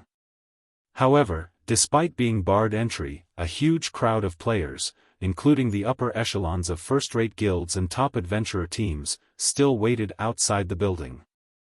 Every one of these players was very concerned about the results of the alliance discussion this time. After all, this alliance discussion could very well change the power structure of the entire Eastern continent. If they did not pay attention to the results of this meeting, they might end up getting eliminated from God's domain without knowing the reason. Read latest chapters at Wuxia World. EU. Meanwhile, inside the top-floor meeting room of the Fire Dragon auction house. Over 100 Tier 3 peak experts or above were currently seated at a round table. The combined aura these experts released would deter even domain realm experts from messing around. Currently, however, all of these experts were looking at the woman seated at the head of the table with respectful looks on their faces. White Feather, who stood behind the chairwoman, leaned forward and said quietly, "Vice Guild Leader, the various superpowers upper echelons are all here." In response, Cold Shadow nodded and said, "All right, let's begin." Chapter 2674, Relayed Message. As soon as Cold Shadow indicated to start the meeting inside the large and spacious meeting room, White Feather stepped forward and swept her gaze across everyone present. Although White Feather did not say anything, everyone present promptly quieted down and focused their gazes on her, as they all understood that the alliance discussions were finally going to begin. Firstly, let me thank everyone on behalf of Mythology for attending the Faux Saint Alliance discussion. Although the Dragon Phoenix Pavilion's invitees are unable to attend the meeting this time, due to special circumstances, the pavilion has sent a representative capable of making decisions for the guild. I believe it will not affect the implementation of the meeting results, so please rest assured, everyone, White Feather said from beside Cold Shadow. Upon hearing White Feather's words, the various superpowers upper echelons present reflexively shifted their gazes to the white-clad elderly man representing the Dragon Phoenix Pavilion. At this point, the sudden disappearance of the Dragon Phoenix Pavilion's Great Pavilion Master and 2 Pavilion Masters was already common knowledge among the superpowers. However, everyone had always thought that this was due to an internal dispute between the 2 Pavilion Masters and that they would definitely show up for today's meeting. Yet, to everyone's surprise, despite today's meeting being of utmost importance to the Dragon Phoenix Pavilion's continued existence, be it the pavilion's Great Pavilion Master or the 2 Pavilion Masters, none of them had shown up. Only a few guild elders and 1 grand elder represented the pavilion at today's meeting. This situation inevitably piqued everyone's curiosity as to what had actually happened to the Dragon Phoenix Pavilion. Since everyone is here, I won't waste words with you all. Let's address today's main topic, White Feather said as she swept her gaze across the people before her once more. She then clapped her hands twice. A holographic map of the entire eastern continent appeared in the center of the round table. Although many areas remained blacked out as unknown territory, the map included every location known by players at this stage of the game. In fact, it even displayed some level 120 to level 140 neutral maps, places that most of the superpowers attending this meeting lacked the ability to visit, in great detail. What a detailed map! For a time, the various representatives present gasped over the contents of the map. Detailed maps of specific parts of God's domain might not be rare in God's domain, but compiling all of them into one continental map was not an easy task. This was especially true for level 100+ neutral maps and forbidden lands. The various powers considered the information for these maps top secret and rarely shared it with others. Now, however, Mythology had actually shared its valuable map information with the superpowers present without hesitation. This was an incredibly generous gesture. However, after everyone spent some time studying the map, they noticed a few surprising points. Certain locations on the map were marked in dull gray and white. These locations were none other than the territories of God's domain's various NPC dark forces and the recently appeared Faux Saint monsters. Mythology's intel on the territories of the Eastern Continent's NPC dark forces mostly matched up with what the other superpowers had, and these NPC dark forces were mainly based in level 100+ neutral maps. However, the Faux Saint monsters' territory marked on Mythology's map made everyone present doubt their eyes. How did the Faux Saint monsters' territory grow so large? A grey-clad assassin wearing Shadowless Empire's guild emblem exclaimed. According to their information, the Faux Saint monsters' territory should encompass only the Purple Thorns Kingdom, Star Moon Kingdom, and the Orc Empire. However, according to Mythology's map, the Faux Saint monsters were about to extend their reach into the 14 other neighboring kingdoms as well as the Black Dragon Empire and Dark Knight Empire already. This was incredible. Is this really the Faux Saint monsters' territory? Is there some kind of mistake? Besides Shadowless Empire's Vice Guild leader, the representatives of the Super Guilds Pride Empire, Sky Dragon House, Sacred Temple, and Nine Heavens Pavilion, as well as the representatives of the other superpowers, were stupefied by Mythology's map. Although they had long known that the Faux Saint monsters were not easy opponents and would definitely pose a huge problem for the Eastern Continent, they hadn't anticipated that the monsters' development speed would be so swift.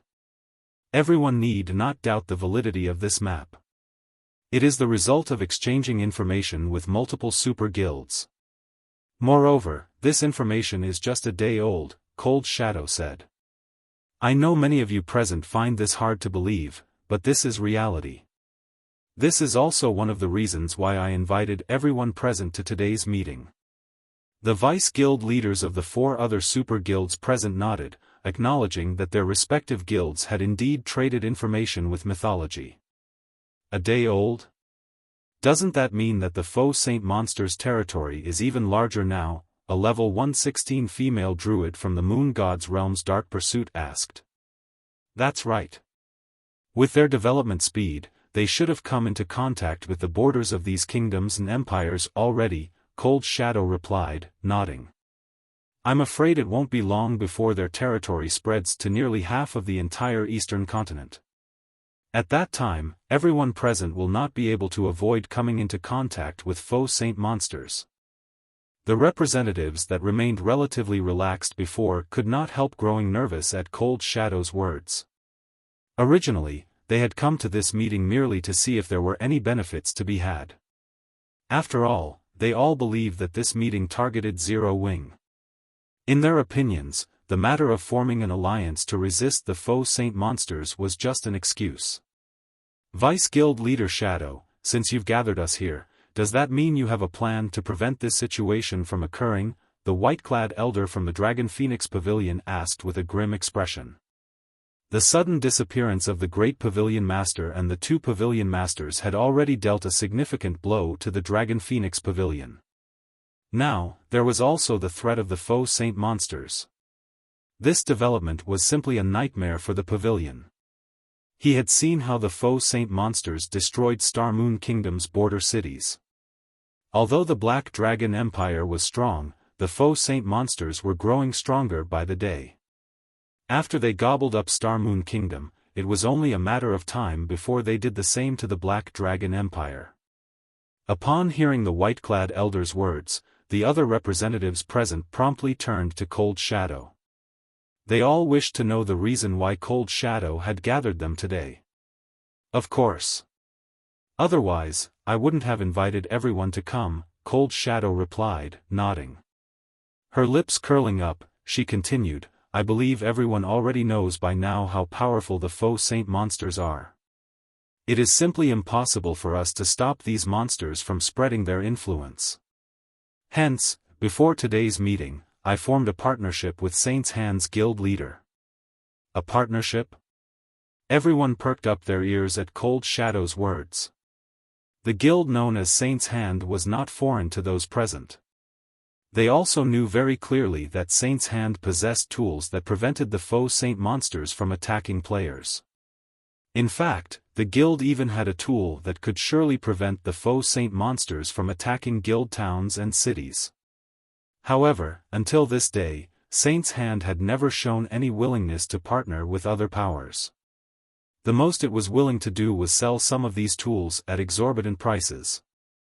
The conditions of the partnership are very simple.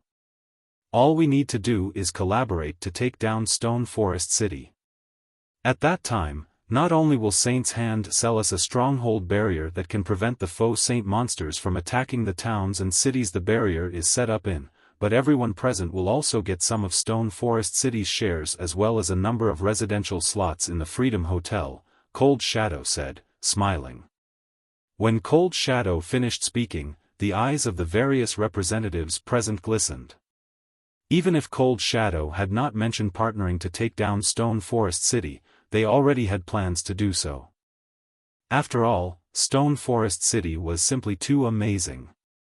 What made Stone Forest City amazing wasn't its location in a level 100 neutral map but the city's Freedom Hotel. After experiencing the Freedom Hotel's effects, practically every expert belonging to the various superpowers wished to have their own room there. That way, they would be able to not only accumulate the double EXP buff rapidly but also expel much more quickly the foreign energies corroding their bodies. Having a room of their own would drastically increase their leveling speed. Moreover, depending on the quality of the room one rented in the Freedom Hotel, one could even train in the Freedom Hotel's excellent environment and achieve extraordinary results. At this point, the main reason why Stone Forest City was able to continue flourishing in Zero Wing's hands was the Freedom Hotel. Otherwise, the city would have long since fallen due to Starlink and the various superpowers' constant harassment.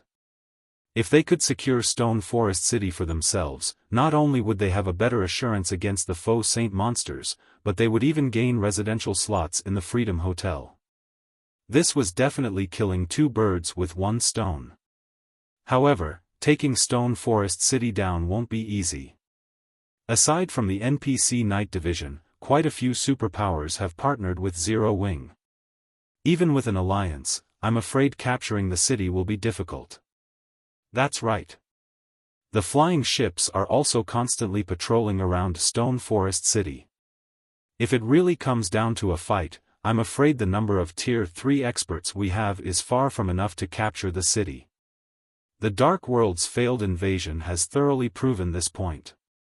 Moreover, I heard that Black Flame has already returned. His personal strength is extraordinary. Although many of the representatives present showed interest in Cold Shadow's plan, some representatives also shook their heads and expressed their worries. The fact that the various superpowers desired Stone Forest City was old news. However, it was precisely because they were incapable of dealing with Zero Wing's NPC Night Division that they had chosen to whittle down Zero Wing's economy in secret instead of taking direct action. Although Cold Shadow had brought this matter out into the open, the crux of the problem remained unchanged. Black Flame's return is indeed a problem, but he already has problems protecting himself. I believe you all should know about this. Moreover, aside from us, the Dark World's various powers will take action as well. After all, their hatred for Zero Wing has never subsided. They merely lack the opportunity to take action. When the time comes, the Dark World side will attack the teleportation gate in full force to lure Zero Wing's Night Division away, while our side will attack Stone Forest City. Even if the Night Division is powerful, it can't defend two locations simultaneously, Cold Shadow said. Moreover, Saint's Hand will take part in the attack. It will even bring some Faux Saint monsters to help. Those NPC knights might be powerful when going up against players, but their performance will drop when going up against the Faux Saint monsters. At Cold Shadow's mention of the Faux Saint monsters, the various representatives present sucked in a deep breath. By this time, the strength of the Faux Saint monsters had already been deeply ingrained into their hearts. These monsters simply weren't opponents players could handle. If an army of them attacked, even NPC cities would fall, let alone a measly guild city. Moreover, according to the intel they obtained, mythic-ranked Faux Saint Devourers had already appeared in the ranks of Faux Saint monsters. Once these Faux Saint Devourers reached a certain number, even main city-ranked NPC cities were likely to fall. Read latest chapters at Wuxia World. EU. Right then, however, the various representatives present suddenly received message notifications, one after another, the synchrony of these messages making their arrival seem pre-planned. Following which, the originally excited venue suddenly fell deathly silent. Feather, what happened? When Cold Shadow saw everyone sinking into a daze, she automatically turned to White Feather for the reason for everyone's reactions. Just what kind of information did everyone receive that stunned them so much? They lost. The Faux Saint Army and Saint's Hands forces that went to attack Silverwing Town lost. White Feather exclaimed, her eyes filled with shock and horror as she looked at Cold Shadow. Moreover, it was a tragic defeat. Every Faux Saint monster and Saint's Hand member that went to Silverwing Town died. Chapter 2675, Change in Times on the Eastern Continent. After White Feather finished speaking, the heavy atmosphere inside the meeting room grew even heavier. For a moment, it felt as if time inside the room had stopped as the room became indescribably silent. They lost? Moreover, all of them got killed? How is that possible? After snapping out of her shock, Cold Shadow felt that White Feather was kidding her. Either that, or there was a mistake in the information reported. The Faux Saint Army and Saint's Hands' failure to destroy Silverwing Town was already plenty unbelievable. Now, however, she was actually being told that not only did the Faux Saint Army and Saint's Hands suffer defeat, but Zero Wing had even annihilated them. She would rather believe that Zero Wing had instantly destroyed a superpower than this nonsense. After all, over 4 million Faux Saint monsters had marched on Silverwing Town. Moreover, the weakest monsters in the army were Great Lord-ranked Faux Saint saboteurs. Even a 6-man party led by a Tier 3 expert would need around 10 minutes just to kill one of them. Even if every Faux Saint monster stood still and allowed Silverwing Town's players to wail away at them, it would take ages for the players to annihilate the Faux Saint monsters. Meanwhile, it had been, at most, 2 hours since the Faux Saint Army launched its attack on Silverwing Town. How could Zero Wing possibly annihilate the army in such a short time? Besides, the Grand Lord-ranked Faux Saint destroyers were monsters that would flee from battle once their high HP fell to a certain level. With more than 100,000 Faux Saint destroyers fleeing in multiple directions, the players in Silverwing Town couldn't hunt down every one of them, even if the number of players was multiplied tenfold. Nevertheless, White Feather and the various representatives present all revealed a bitter smile filled with self-ridicule upon hearing Cold Shadow's question. They truly wished that the information their subordinates had just relayed to them was false. However, the report they received contained not just words, but numerous images and videos as well. In fact, the report was so detailed that they could not help but wonder if they were dreaming. Normally, even when relaying urgent information, their subordinates would send them only a few paragraphs of text. Now, however, their subordinates were behaving like diligent, hot-blooded youths. Just the videos they included in the report numbered over a dozen. There were even narrative texts accompanying each video, as if their subordinates were afraid that they would not understand the events recorded. In response to Cold Shadow's question, White Feather did not bother wasting words on an explanation. Instead, she forwarded the report her subordinate sent her to Cold Shadow. When Cold Shadow finished looking through White Feather's report, her entire person fell into a daze, her reaction not much better than White Feather's and the others. An impenetrable defensive magic array. Over 300 personal guards capable of overwhelming the Faux Saint monsters. A Tier 4 NPC guard capable of heavily injuring 8 Faux Saint devourers in a single hit. A Tier 4 personal guard capable of immobilizing and vaporizing over 1,000 expert players with just a thought. Each piece of information was practically more exaggerated and unbelievable than the one before. If not for Cold Shadow being certain that Saint's Hand aimed to annihilate Zero Wing and knowing that the Faux Saint army marching to Silverwing Town was real, she would have thought that Saint's hand had joined hands with Zero Wing to toy with her. Meanwhile, aside from the superpowers attending the alliance discussion, the various powers all over the eastern continent were also in an uproar. So, this is Zero Wing's true strength? Amazing! It's no wonder Black Flame thought nothing of Thousand Eyes' threat and even killed him directly. With such strength, who could possibly take down Silverwing Town? A Tier 4 personal guard? It seems times are going to change on the eastern continent. The various powers of God's domain had never thought that the Faux Saint army would fail to destroy Silverwing Town, much less suffer such an overwhelming defeat. However, rather than the Faux Saint army's defeat, what truly shocked the various powers was the strength of Tier 4 NPCs, or rather their gross misjudgment of the strength of Tier 4 NPCs. Previously, although they were in awe of Tier 4 NPCs, it was only at the level of the awe they felt for mythic monsters. Nowadays, however, the number of Tier 3 experts in God's domain was on a constant uptick. The number of Tier 3 skills and spells Tier 3 experts learned had also increased substantially. Tier 3 experts with fully unlocked mana bodies were also appearing one after another. Hence, expert players that possessed combat power approaching the Tier 4 standard were no longer as rare as before.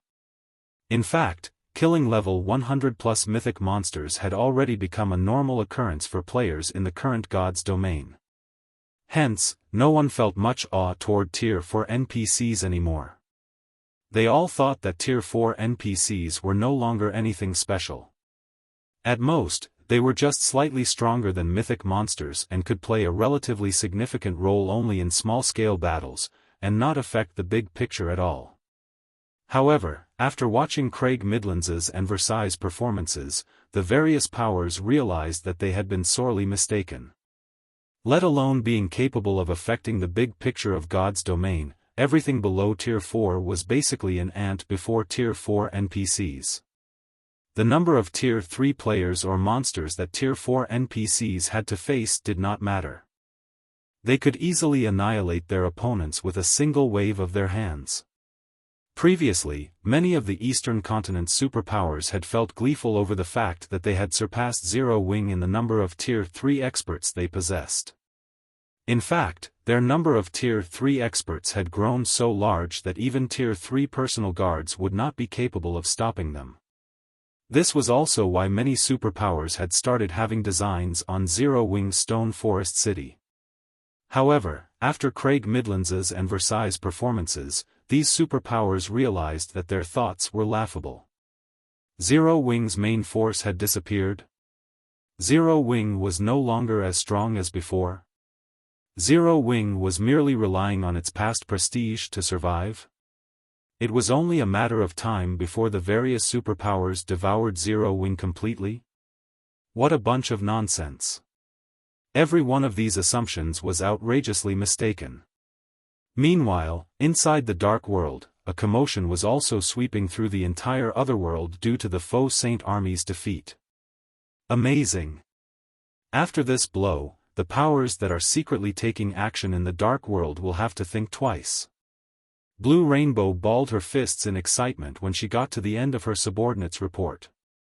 Previously, although Dark Rhapsody had managed to develop rapidly due to its partnership with Zero Wing, the pressure the Dark World's various powers placed on Dark Rhapsody had also risen steadily. As a result, safeguarding the Dark World's teleportation gate became increasingly difficult. To make matters worse, World Domination had also pulled off a huge comeback, using some unknown method to raise the levels and strength of its guild members rapidly. It had also secretly allied with many of the Dark World's powers and incessantly ambushed Dark Rhapsody's members, inflicting significant losses on Dark Rhapsody. As a result, not only did Dark Rhapsody's influence in the Dark World not increase, but it was even decreasing with each passing day. Recently, the various rumors of Zero Wing's eventual downfall had even swayed the opinions of part of Dark Rhapsody's upper echelon, which, in turn, shattered the guild's unity. Those senior members all thought that Dark Rhapsody would only be doomed if it continued partnering with Zero Wing and had suggested that the guild partner with world domination instead. However, with the appearance of a Tier 4 personal guard in Zero Wing, who would dare continue opposing Dark Rhapsody's partnership with Zero Wing? Meanwhile, during the time Zero Wing's various partners were rejoicing, the war at Silverwing Town had also entered its final phase. With the Faux Saint army annihilated, thousands of Zero Wing members were currently helping the various independent players tally their contribution in the war with excited expressions on their faces. Although the Faux Saint monsters did not drop any loot, they granted a lot of EXP, easily 3 or 4 times more than ordinary monsters of the same rank and level. This was also one of the reasons why many players still chose to operate in the Faux Saint monsters territory instead of heading for safer locations. Operating within the Faux Saint monsters territory might be very dangerous, but with how much EXP these monsters granted, so long as one did not die, one's leveling speed would be at least 2 times faster than if one grinded elsewhere.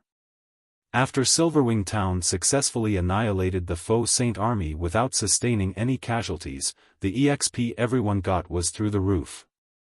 The Zero Wing members that had participated in this war had leveled up once on average, with the lower-leveled members even gaining 2 levels through this war. Their leveling speed was simply unprecedented. At the same time, Silverwing Town's victory induced the players and adventurer teams operating in the other guild towns established within the Orc Empire to make their way to Silverwing Town, all wishing to develop there. In fact, there were many Tier 3 experts seeking to join Zero Wing as well. This situation overjoyed Yulan and Melancholic Smile. Currently, what Zero Wing lacked the most were Tier 3 experts. Due to Zero Wing's main force members' absence and the fact that most level 100+ dungeons had a Tier 3 requirement for entry, Zero Wing had a very difficult time obtaining the rare materials available only in level 100+ dungeons. The guild could only purchase and trade for these materials. However, the various powers all considered these materials strategic resources and rarely ever chose to sell them. This, in turn, limited Zero Wing's production of level 100+ weapons and equipment. Read latest chapters at Wuxia World. EU. Meanwhile, as Silverwing Town's players were celebrating their victory, Xiaofan made his way back to Zero Wing's residence. He planned to log out of the game and get some rest. Previously, because he had killed another 8 Faux Saint Devourers, he had gained another 8 soul marks. Although none of these soul marks contained a soul array like before, they had refreshed his brain and triggered extraordinary activity. This definitely wasn't normal for him, as he had been online for over 10 days already. He needed to log off to rest and inspect his body. While waiting for the 30-second logout process to complete, Xiaofan suddenly received a call request from Yulan. Guild leader, Mythology's Fang Shihan suddenly visited the main headquarters. Our people couldn't stop her and her entourage from entering the building at all. They're currently in the main lobby, and she says she wants to have a discussion with you. She says it is related to Zero Wing's future. Do you wish to meet her? Yulan asked anxiously. Looking for me? Xiaofan was a little surprised by Yulan's words. Smiling, he continued, this is interesting. Have someone lead them to the top floor reception room. I'll head over immediately.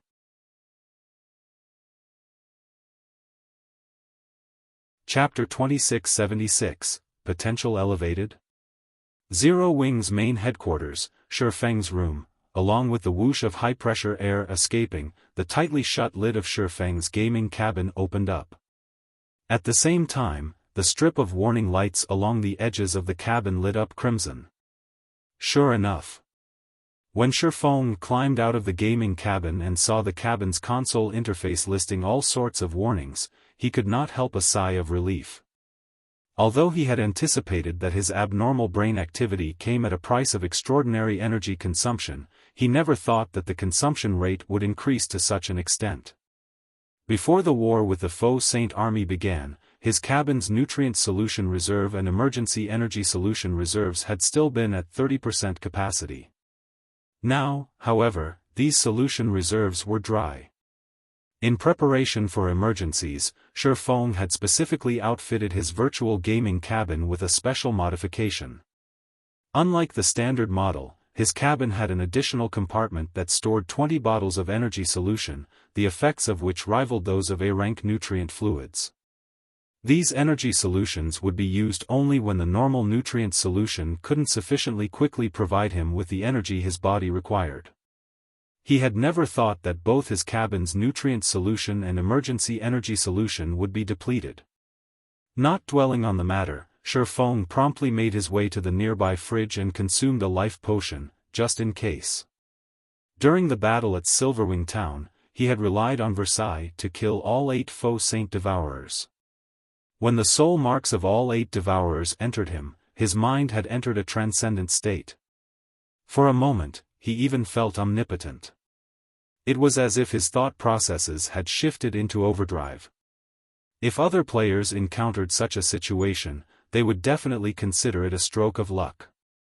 However, Xiaofan, with over a decade of experience playing God's domain, understood very clearly the precondition for enjoying this fortuitous opportunity: sufficient nutrients and energy to power his body. If he did not meet this condition, he might even lose his life because of this opportunity.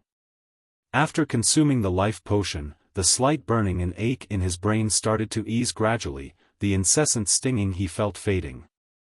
However, as time passed, his recovery rate was also clearly slowing down.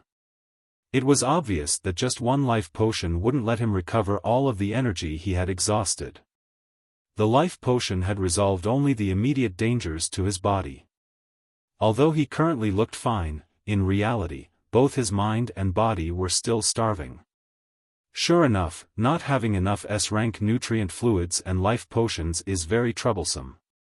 Xiaofan rubbed his temple in frustration. Although he had resolved his current problems, if he continued developing at this rate, the burden on his body would keep increasing. And to cope with this burden, he would need more S-rank nutrient fluids or life potions. Moreover, due to the incident this time, many of Zero Wing's members would most likely require the help of S-rank nutrient fluids or even life potions to recover, as well. If Zero Wing could not acquire enough of these energy solutions, the guild would have its development speed restricted and its growth potential reduced. For the current Zero Wing, credits were no longer a problem. After all, Zero Wing had partnered with quite a few superpowers. The guild could exchange coins or other in-game resources for credits with these superpowers.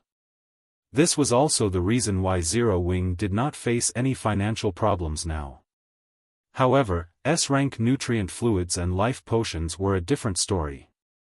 As far as Xiaofan knew, only a limited number of S-rank nutrient fluids were sold every year, and the various international corporations monopolized over 80% of these S-rank nutrient fluids. Only a small number was actually sold to the public. This was why S-rank nutrient fluids sold at astronomical prices and were incredibly difficult to obtain. Xiaofan did not feel particularly surprised by this situation. After all, the S-rank nutrient fluid did not just possess powerful recovery abilities, it could also help maintain a person's youth to a certain extent. Meanwhile, youth was priceless. As for the life potion, it was a new solution the Green God Company recently created. Not only was its value far above that of the S-rank nutrient fluid, but it was also much rarer. Despite S-rank nutrient fluid being rare, it was still possible for people without connections, like Xiaofan, to obtain some from time to time. However, the life potion was not available to the public at all. Previously, the fact that he was able to obtain some was already plenty fortunate. During the time Xiaofan was having a headache over the rarity of S-rank nutrient fluids and life potions, a knock came from his door. "Instructor Shi, they're in the top-floor reception room already," Liang Jing said through the door. "Alright, I'll head over now," Xiaofan answered. After tidying himself, he promptly left with Liang Jing and headed to the building's top-floor reception room. Top floor reception room. Currently, a man and two women were present inside the luxurious reception room that overlooked half of Fenglin City. Meanwhile, leading the group was none other than Cold Shadow, a vice-guild leader of mythology. At the same time, she was also one of the outstanding talents among the Fong family's younger generation, Fong Shihan. At this moment, however, Fong Shihan did not seem to be here as a representative of the Fong family, as the man and woman standing beside her were not members of the Fong family. Although one would not be able to tell through external appearances alone, the woman standing beside Fong Shihan was the female guardian knight White Feather. While White Feather's appearance in the real world was significantly different from her appearance in God's domain, the aura she exuded was exactly the same. However, what was most surprising was that White Feather was actually stronger in the real world than in God's domain. Although she was not a grandmaster martial artist, her aura trumped that of an actual grandmaster. If placed within one of the country's top dojos or training centers, she would definitely be regarded as an absolute prodigy, yet she was actually unknown in the fighting industry for some reason. As for the man standing beside Fong Shihan, he was none other than Matt, who had previously visited the Heaven's Rumble Training Center with Fong Shihan. Based on his aura, he was much stronger than before. Read latest chapters at Wuxia World. When Shifeng entered the room, the gazes of the trio promptly fell on him. Fong Shihan, in particular, looked at Shifeng as if she was appraising an item rather than a person. "Miss Fong, long time no see. May I know what business you have with me to seek me out so urgently?" Shifeng asked, going straight to the point. Previously, after he had displayed his strength as a grandmaster martial artist and suppressed Matt, both the Fong family and mythology had dropped all contact with Zero Wing in the real world. However, he also understood that this period of peace merely meant that his enemies were secretly making preparations for the next attack. After all, even an expert like Matt was merely an excellent disciple of mythology, not one of the guild's big shots or top-ranking experts. Otherwise, Matt wouldn't have listened to Fong Shihan's orders so obediently. "Instructor Shi, no, I suppose I should address you as guild leader Black Flame. May I know if I am correct?" Fong Shihan asked, a faint smile appearing on her face as she gazed at Shifeng.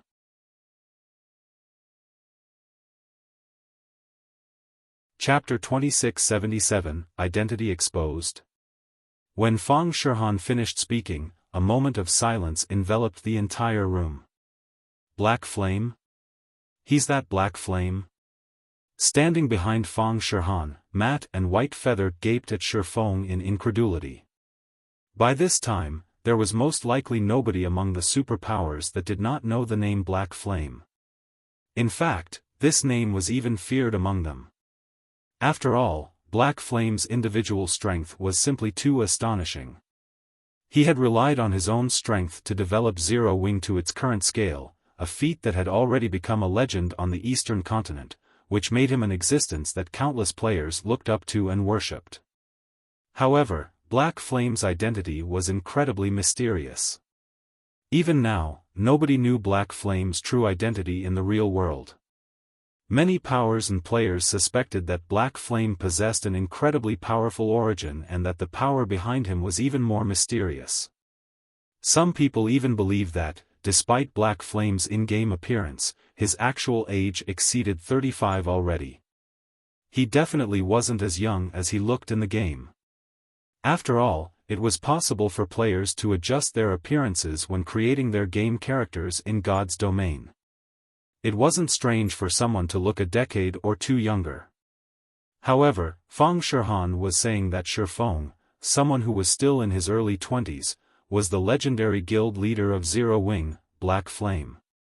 This was incredible. Meanwhile, when Liang Jing, beside Shifeng, heard Fong Shihan's words, she couldn't help tensing up inwardly. Shifeng's true identity was a core secret of Zero Wing that only the guild's core upper echelon knew. She was apprised of this secret only because her responsibilities required her to know about it. Zero Wing was able to develop to its current state due largely to the mystery behind Black Flame's identity. Many superpowers had guessed that Black Flame actually had a powerful backer. Otherwise, he couldn't have become so powerful. However, as the various superpowers were unable to uncover any information regarding Black Flame's real identity, no matter what, they had never dared to take any drastic actions against Zero Wing.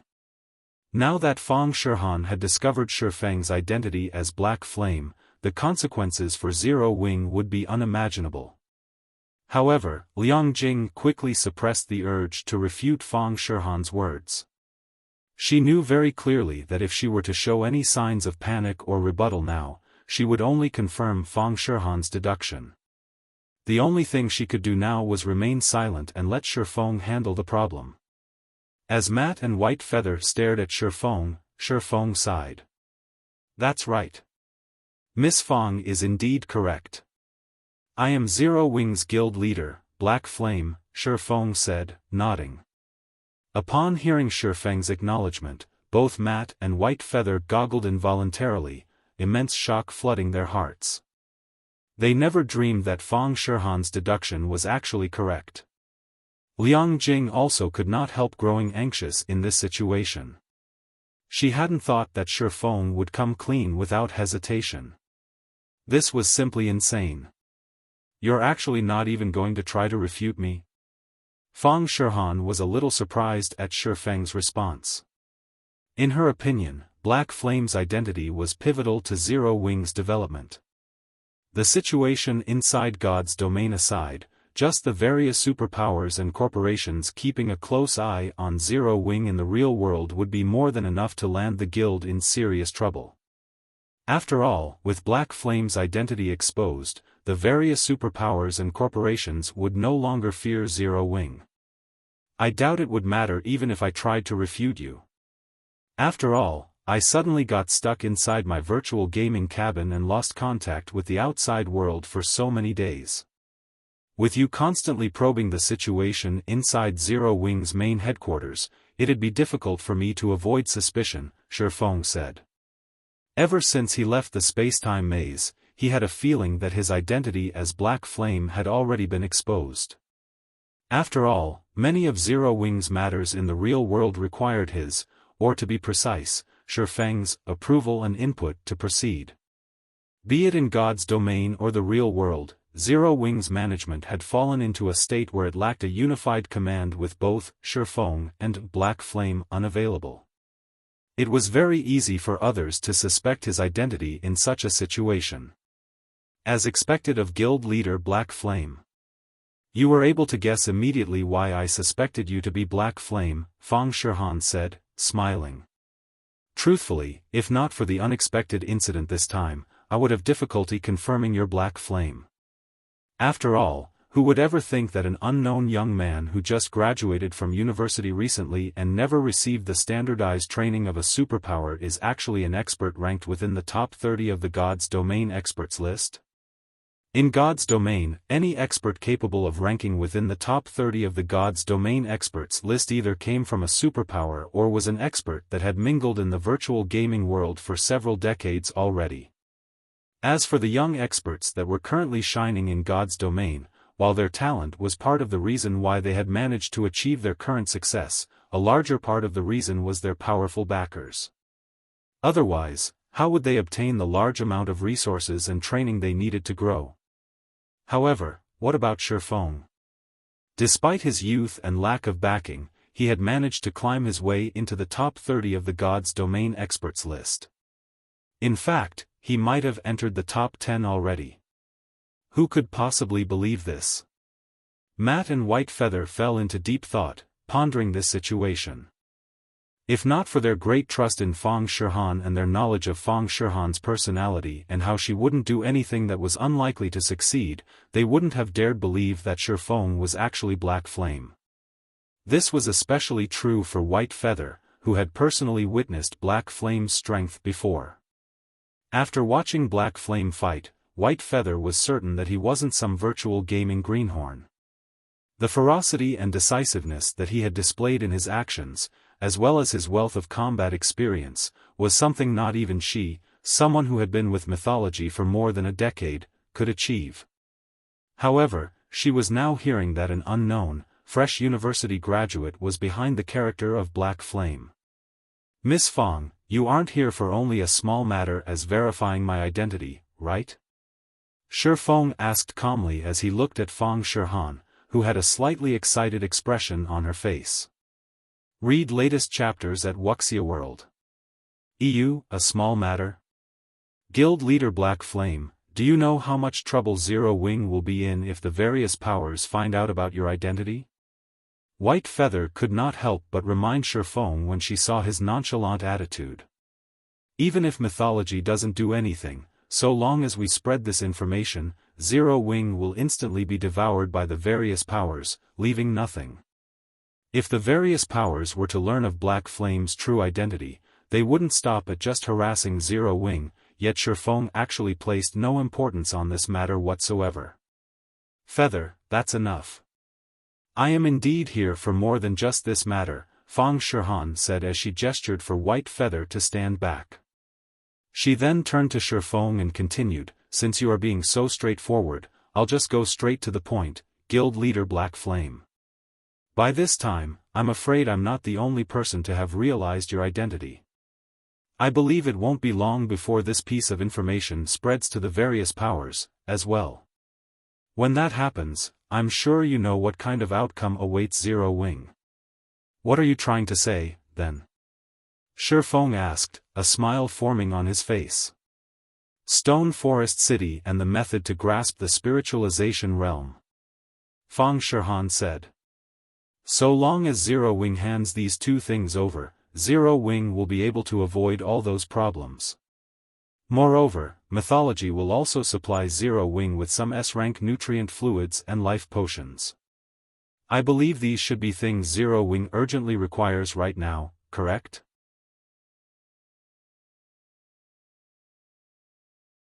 Chapter 2678, Upgrading Silverwing Town. Liang Jing's complexion paled at Fong Shihan's demand.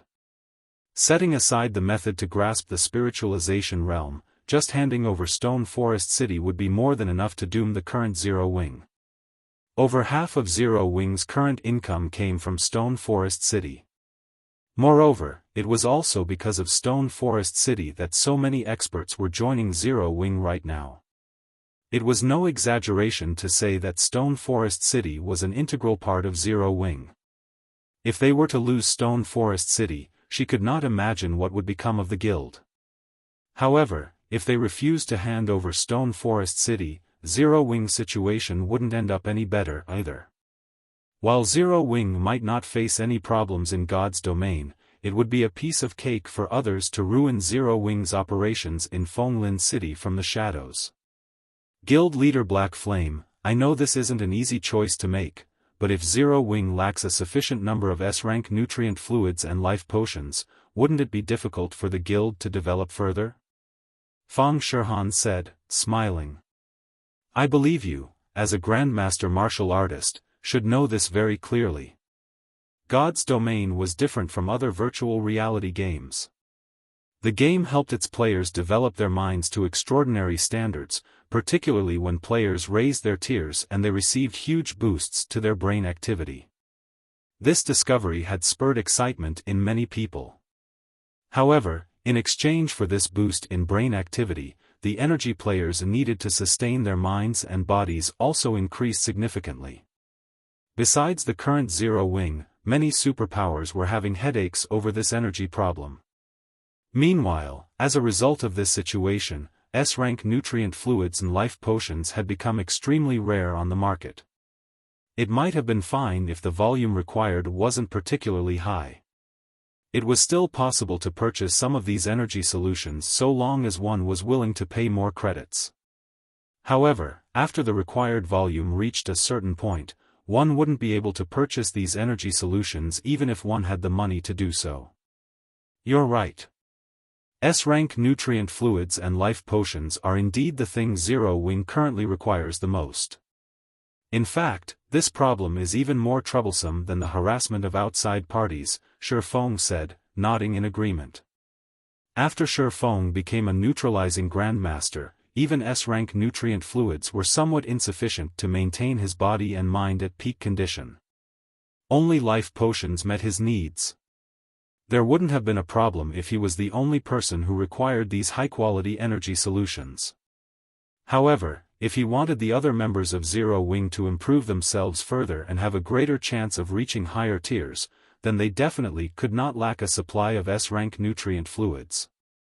If Zero Wing could not secure a large supply of S-rank nutrient fluids and life potions within a short period, even if the various superpowers did not secretly harass Zero Wing, it was only a matter of time before they surpassed Zero Wing. Guild leader? Liang Jing was startled when she heard Xiaofan's words. Stone Forest City was currently one of the few guild cities established in a level 100 neutral map. If Xiaofan were really to hand over Stone Forest City, Zero Wing would suffer immense losses in God's domain. At that time, the leveling speed of Zero Wing's guild members would plummet. In regard to this situation, both Matt and White Feather smiled. At least this kid is mindful of the situation. If he decides to sell Stone Forest City and the secrets of the spiritualization realm now, he can earn some money for them. If he waits until the various superpowers know his secret, nobody will want them even if he decides to sell them, Matt whispered. A neutralizing Grandmaster would indeed be considered an absolute powerhouse in Fenglin City.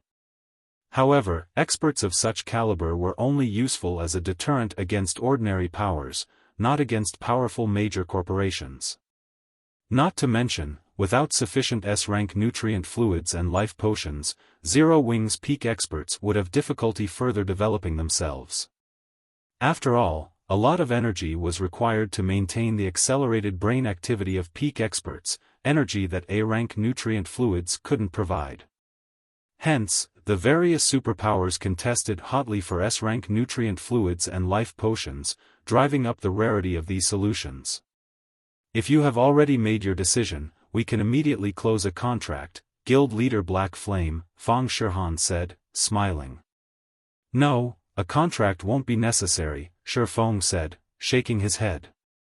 I won't be selling Stone Forest City or the method to grasp the spiritualization realm. Silence momentarily filled the room after Xiaofan spoke.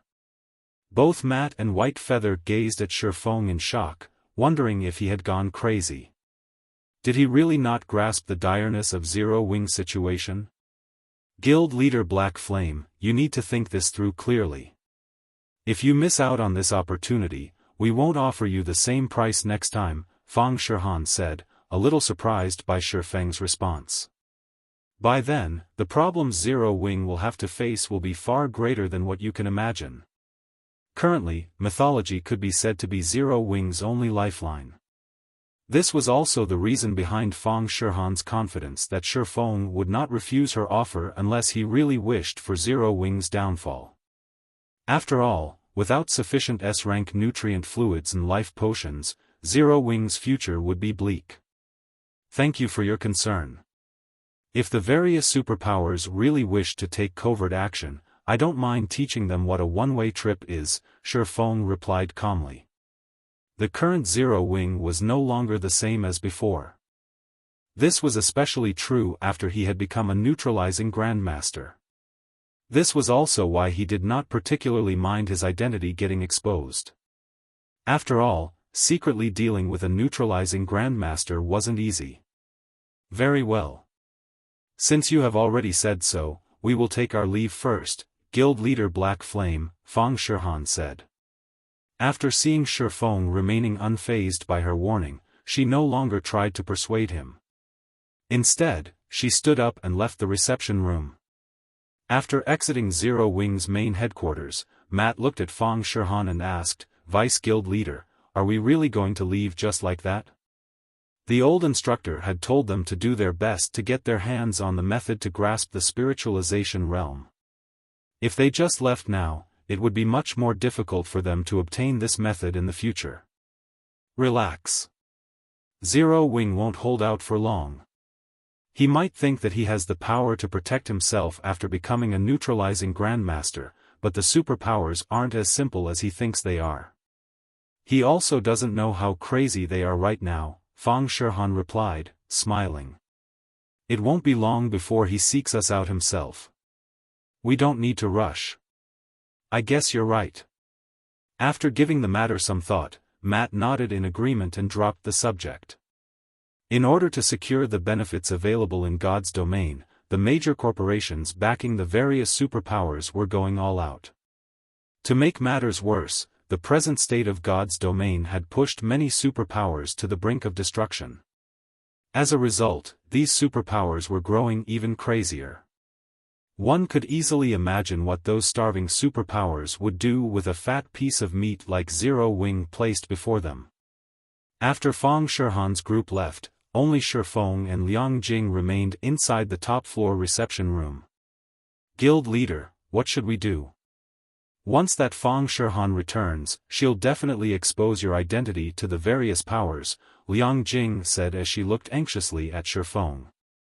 While Zero Wing had managed to retain Stone Forest City, a big problem now loomed. It's fine even if my identity gets exposed. They can spread it all they want.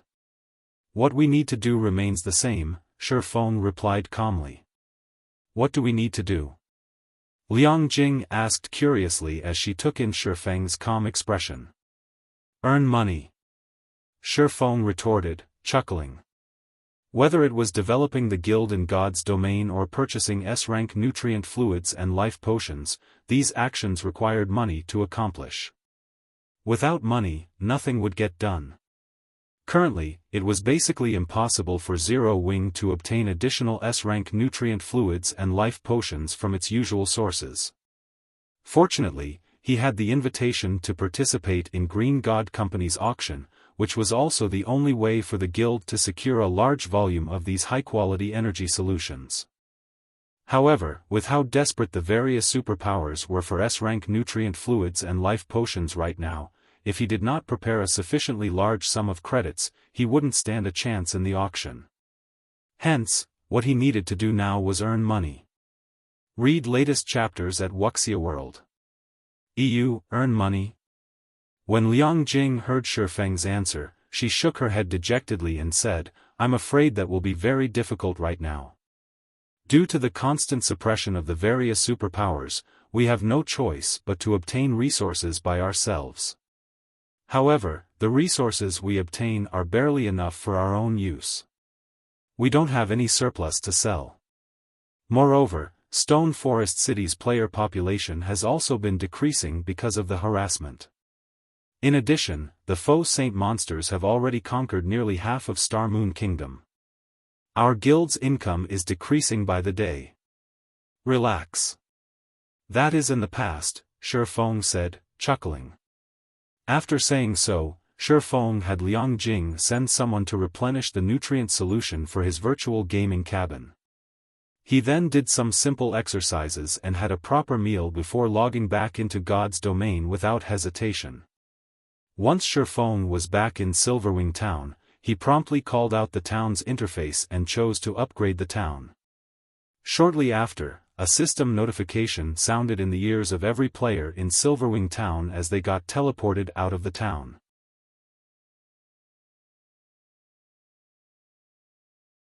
Those monsters have already spread out to over a dozen kingdoms and the Black Dragon Empire. With their growth rate, I'm afraid a large group of Tier 4 Faux Saint Devourers will appear in a few days. At that time, these personal guards will most likely have trouble fending off the Faux Saint monsters, much less taking the initiative to hunt down those monsters, the black-clad summoner said as she shook her head. Moreover, our purpose in coming here is to observe whether Zero Wing is truly qualified to join us in dealing with the Faux Saint monsters or not. We're not necessarily here to recruit it. After all was said and done, personal guards could only be considered an external tool. The first reason for this was the incredible rarity of powerful personal guards. The second reason was the difficulty of resurrecting fallen NPCs. Currently, Silverwing Town might have a lot of players, but the town's Tier 3 player population was pitifully low. I guess you're right. Zero Wing might seem to be flourishing right now, but it is actually in a very precarious situation. The guild simply doesn't know that Saint's Hand has already partnered with many superpowers. Even if the Faux Saint monsters don't take action against Zero Wing, Saint's Hand can simply supply the various superpowers with the necessary support tools to thrive in the Faux Saint monsters' territory, and in return, the various superpowers will do their best to suppress Zero Wing's members. If Zero Wing does not possess enough players to fight for it, it can only hole up in its guild town and rely on the protection of its personal guards, unable to do anything more, the black-clad Cursemancer said, nodding in agreement after giving the matter some thought. Just like the summoner had said, a guild that could only defend and not retaliate did indeed lack the qualifications to join their alliance and become their partner. Meanwhile, as the level 116 summoner and level 116 Cursemancer from Frost Heaven were conversing, a system notification suddenly entered their ears. System: Silverwing Town has been promoted to Basic City. You will be teleported out of Silverwing Town in 30 seconds. What's going on? The town got promoted? The system notification stunned the players in Silverwing Town, their minds falling into a daze for quite some time as they stared at their notification windows. As for Zero Wing's members, they revealed ecstatic expressions on their faces. As an advanced town, Silverwing Town had already been able to repel the Faux Saint army's attack effortlessly. Now that Silverwing Town was getting promoted to Basic City, it would pose a much more difficult challenge for the Faux Saint army. Before anyone could properly react to the situation, every player inside Silverwing Town was teleported out of it. At the same time, a magic array enveloped the town. How is this possible? The black-clad, female summoner from Frost Heaven exclaimed as she gazed at the magic array veiling Silverwing Town in astonishment. Setting aside Silverwing Town's prosperity, its player population alone is still far short of the requirements of promotion. It should have taken the town at least another month to get promoted to Basic City. How could it get promoted so quickly? Frost Heaven had ample experience in promoting guild towns and cities. Hence, the team could tell that Silverwing Town's defenses already met the required standard for promotion, but its player population was still insufficient. This was a condition that could be fulfilled only by gradually accruing popularity among players. Yet, now, Silverwing Town had actually gotten promoted. At this moment, aside from Frost Heaven's members, even the other superpowers members secretly operating within Silverwing Town were stupefied by this situation. A third guild city. Some superpowers didn't even have 3 guild cities, yet not only did Zero Wing possess 3 guild cities now, but all 3 guild cities were actually established in strategic locations. This was especially true for Silverwing Town. Read latest chapters at Wuxia World. EU. After all, the Faux Saint monsters had already extended their sphere of activity to the dozen or so neighboring kingdoms, as well as the Black Dragon Empire. Due to the arrival of these Faux Saint monsters, many of the local maps had been transformed into high-level maps, with some even becoming level 120 maps. In addition, since these kingdoms and empires would have to deal with these Faux Saint monsters, plenty of kingdom and empire quests would definitely be issued in the future. Through these points, one could easily predict that the players of the affected kingdoms and the Black Dragon Empire would be operating in the Faux Saint monsters' territory in the future. However, as these maps were originally at the borders of the various countries, there were hardly enough shelters or strongholds for players to rest in nearby. Since the Orc Empire served as a hub connecting the various countries, the future development of any guild city there would be terrific. Meanwhile, shortly after Silverwing Town's players were teleported out of the town, news of the town's promotion spread like wildfire, quickly reaching the ears of the various powers and causing a frenzy.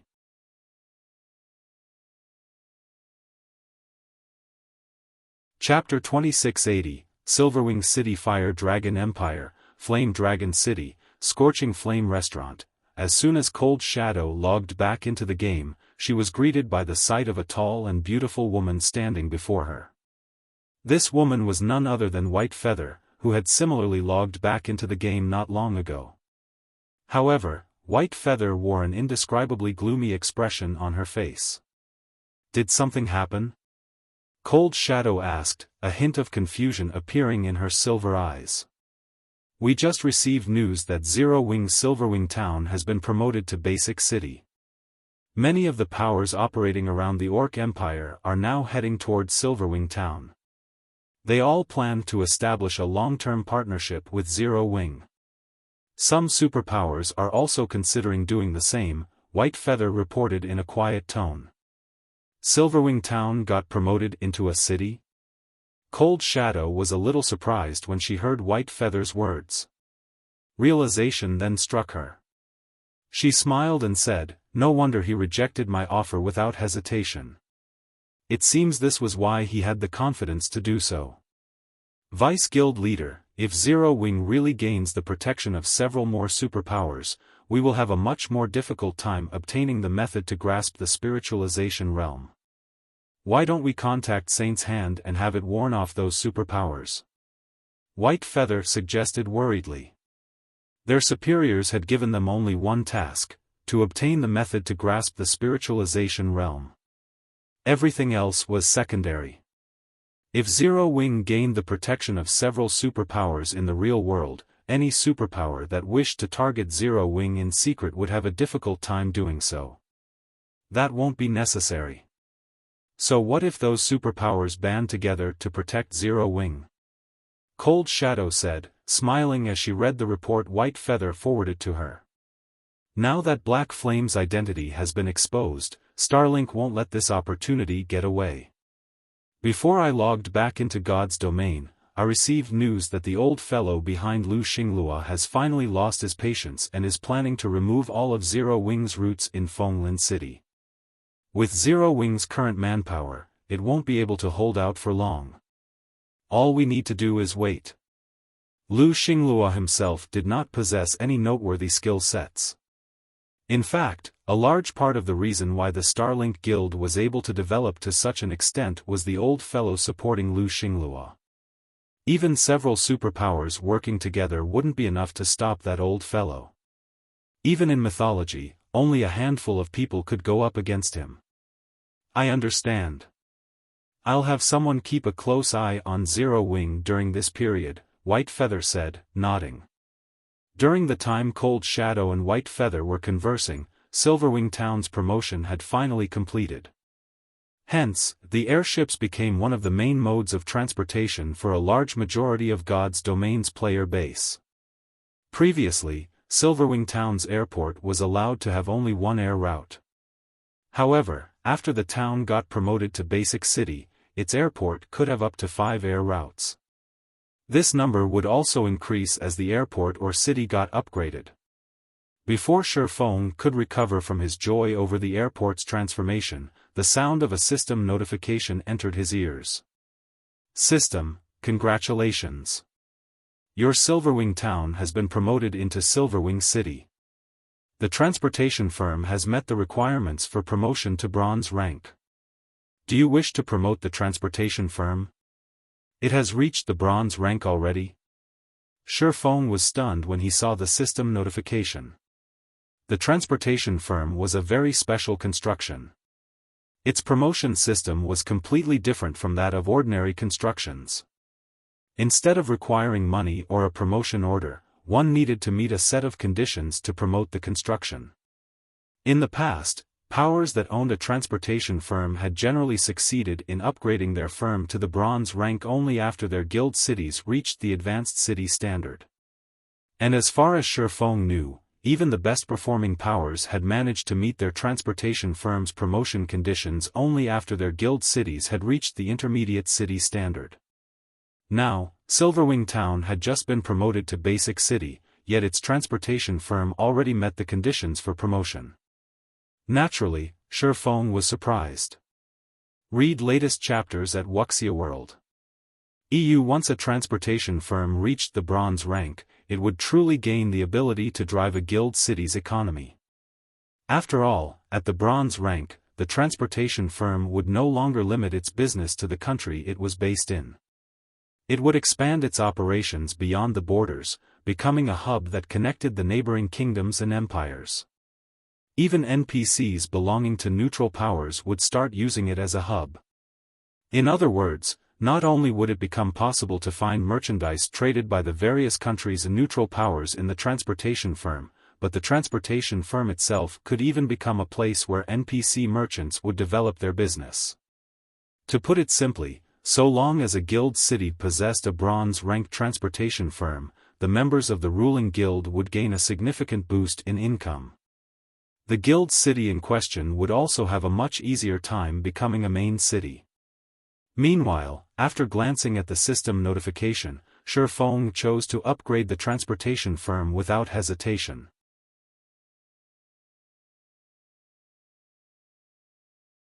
Chapter 2681, Arrogant Zero Wing. System: Transportation firm can be reconstructed once after promotion at the cost of 40,000 gold and 100,000 magic crystals. Do you wish to proceed with the reconstruction? Note: promotion will take place even without the reconstruction. Reconstruct it, Xiaofan said without hesitation. While Zero Wing's funds were indeed tight, the guild still had around 100,000 gold and 400,000 magic crystals reserved for unexpected expenditures. And although reconstructing the transportation firm would not grant it any additional functions, there was one benefit: accommodating more NPC merchants to do business within it. If a transportation firm had more NPC merchants, not only would there be more quests available for players to pick up, but there would also be more merchandise for sale. Both of these factors would attract more players to develop in Silverwing City. As soon as Xiaofan made his decision, 40,000 gold and 100,000 magic crystals vanished from his bag. Immediately afterward, the transportation firm, which stood at the edge of the city, transformed into a cloud of black mist that expanded rapidly, growing to the size of 4 sports arenas in just 5 seconds, then dissipated. When the black mist cleared, a 5-story tall building appeared in its place. While Xiaofan was quietly observing the reconstructed transportation firm, Yulan suddenly contacted him. Guild leader, we've finished setting up the city's security measures. We have also set the entrance fee to 10 silver, as you instructed. We can open Silverwing City at any time, Yulan said excitedly. Previously, after news of Silverwing Town's promotion spread, many players from the neighboring kingdoms had eagerly made their way over to take a look at the city. Based on rough estimates, at least 2 million players had camped outside the city. With so many players seeking entry, Zero Wing could earn a small fortune just by collecting entrance fees. Previously, Silverwing Town couldn't collect any entrance fees since it was a town. Its main sources of income back then were shop rentals and the candlelight trading firm. Now that they could collect entrance fees from players visiting Silverwing City, the financial problems Zero Wing was currently facing would definitely be resolved. Alright, open the city, Xiaofan said, chuckling. After receiving Xiaofang's approval, Yulan promptly deactivated the magic array inside the city lord's mansion that prevented outsiders from entering the city. Immediately, the opaque magic barrier enveloping Silverwing City shattered, and the city appeared before the eyes of everyone outside the city. The instant Silverwing City was open to the public, the crowd waiting outside the city walls was dumbfounded. Crap! How spectacular! Isn't this city on the same standard as Stone Forest City? The appearance isn't the only thing that's marvelous. The mana radiating from Silverwing City feels just slightly inferior to Stone Forest Cities. I'm just wondering how much the entrance fee will be. If it's too expensive, ordinary players like ourselves will have a difficult time developing in Silverwing City. Everyone was curious about Silverwing City's current situation. It might be fine if it were any other guild city, but Silverwing City was the only guild city in the Faux Saint Monsters territory. Previously, Silverwing Town was already able to fend off an army of more than 4 million Faux Saint Monsters as an advanced town. Now that it was a basic city, the Faux Saint Monsters would most likely be helpless against it for the foreseeable future. Hence, one could say that Silverwing City was currently the safest location within the Faux Saint Monsters territory. Meanwhile, safety was the #1 priority of both ordinary players and experts. At this stage of the game, many players would fall into despair over even a single death. After all, after reaching level 100 and beyond, not only did leveling up become much more difficult, but level 100 plus equipment was also incredibly precious. Losing a single piece of level 100 plus equipment would set a player back by days or even weeks. However, after the gathered players lined up at Silverwing City's main gate, they were stupefied by what they saw. An entrance fee of 10 silver? Is Zero Wing insane? The black-clad, female summoner from Frost Heaven exclaimed, her eyes widening in shock as she looked at the Tier 3 personal guards collecting the entrance fee. Currently, guild cities located in neutral maps generally charged players an entrance fee of only 2 silver. While it was reasonable for Silverwing City's entrance fee to be a little more expensive, as it was the only guild city in the Faux Saint Monsters territory, a 10 silver entrance fee was 5 times the going rate. Moreover, the map Silverwing City sat on was not very high-leveled. Even after the transformation due to the Faux Saint Monsters, the map had only been upgraded into a level 80 neutral map, not a level 100 plus neutral map. If players wished to head to level 100 plus neutral maps to grind, they would still need to travel quite a distance. Hence, Silverwing City could, at best, be considered a transit station and resting place. Players didn't need to stop by the city to grind in the Orc Empire's level 100 plus maps.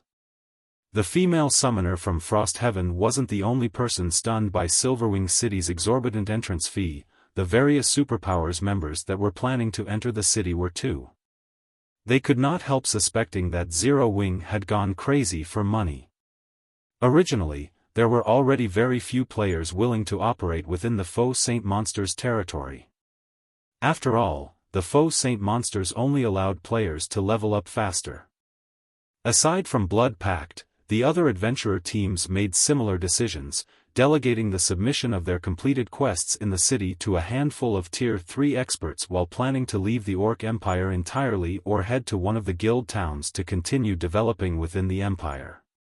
Following which, despite the large number of players gathered outside Silverwing City, only a small number of Tier 3 experts actually entered the city.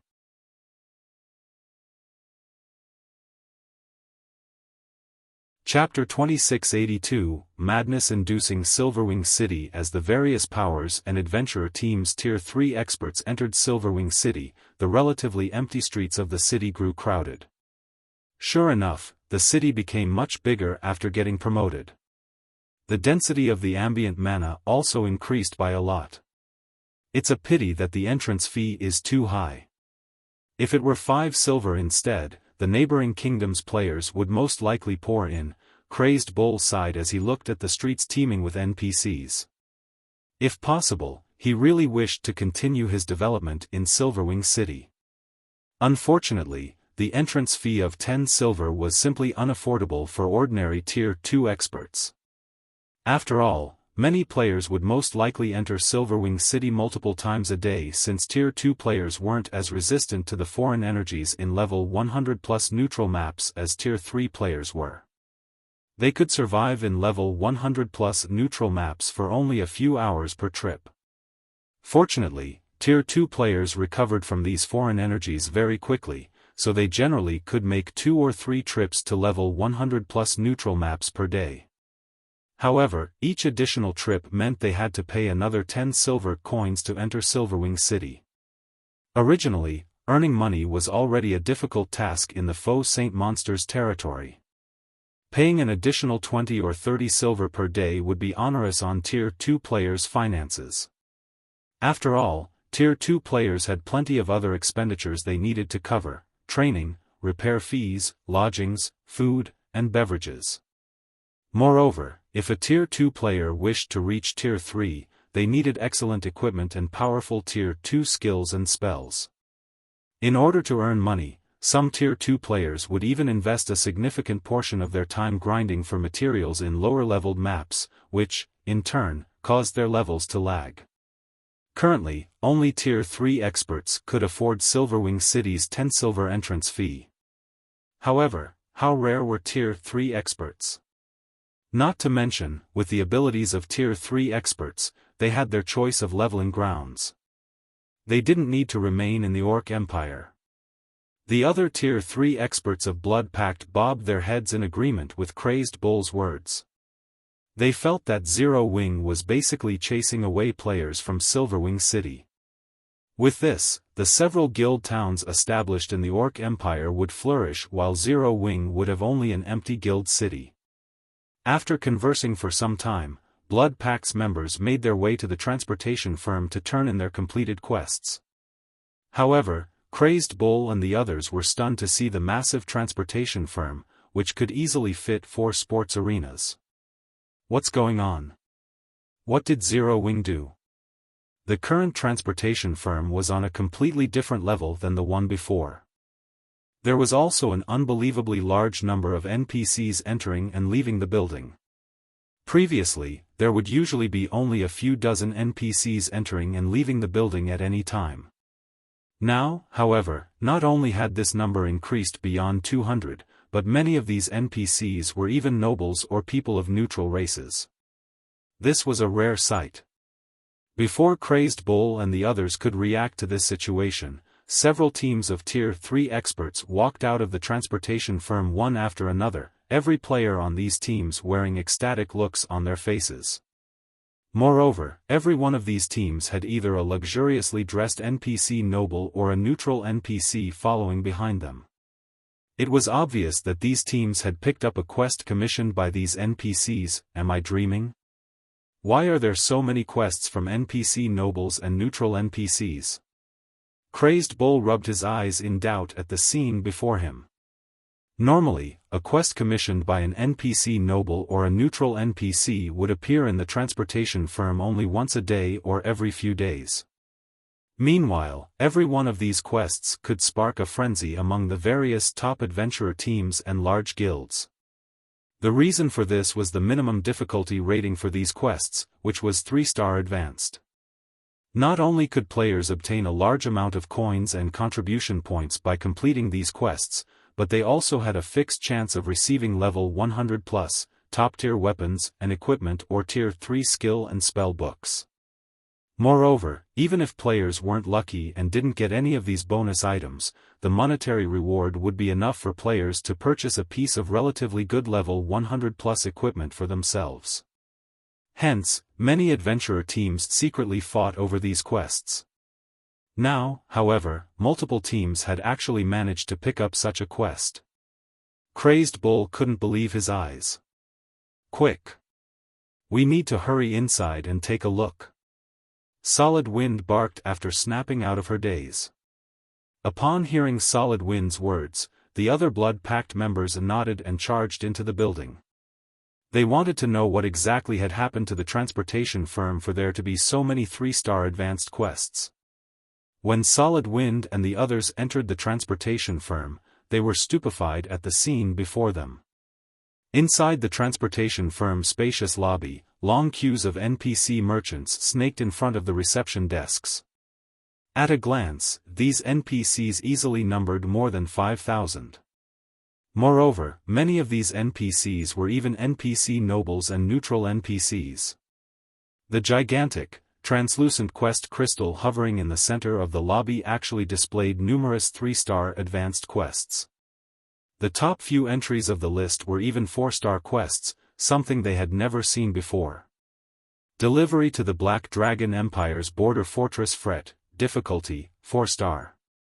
Requirement, Tier 3.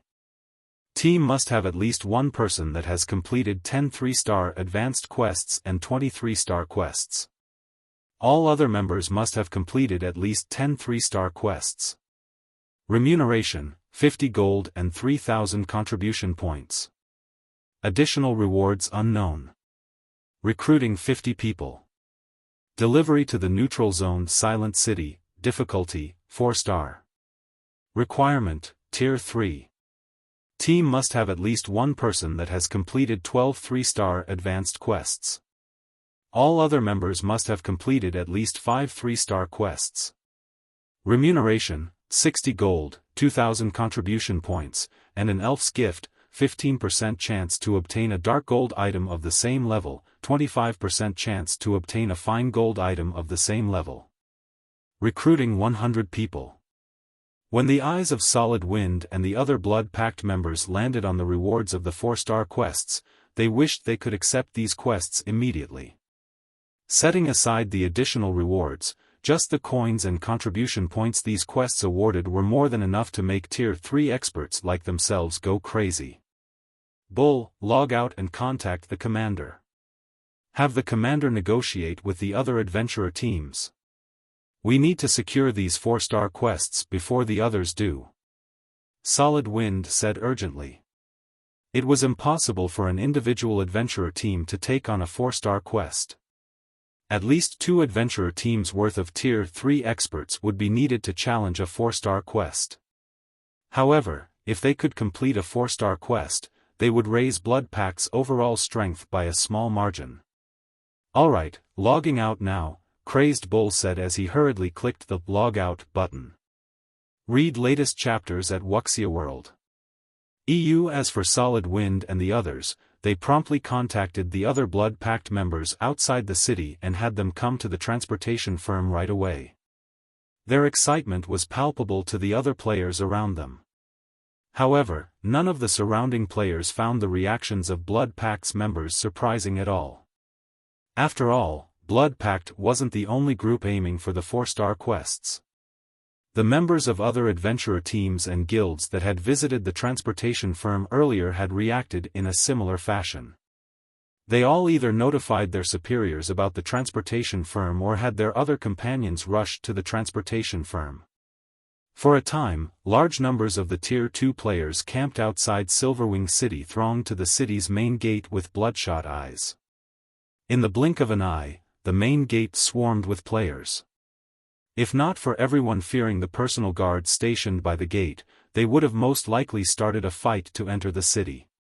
Meanwhile, when the black-clad summoner from Frost Heaven, who had already entered the city, saw the disturbance at the gate, she was stunned.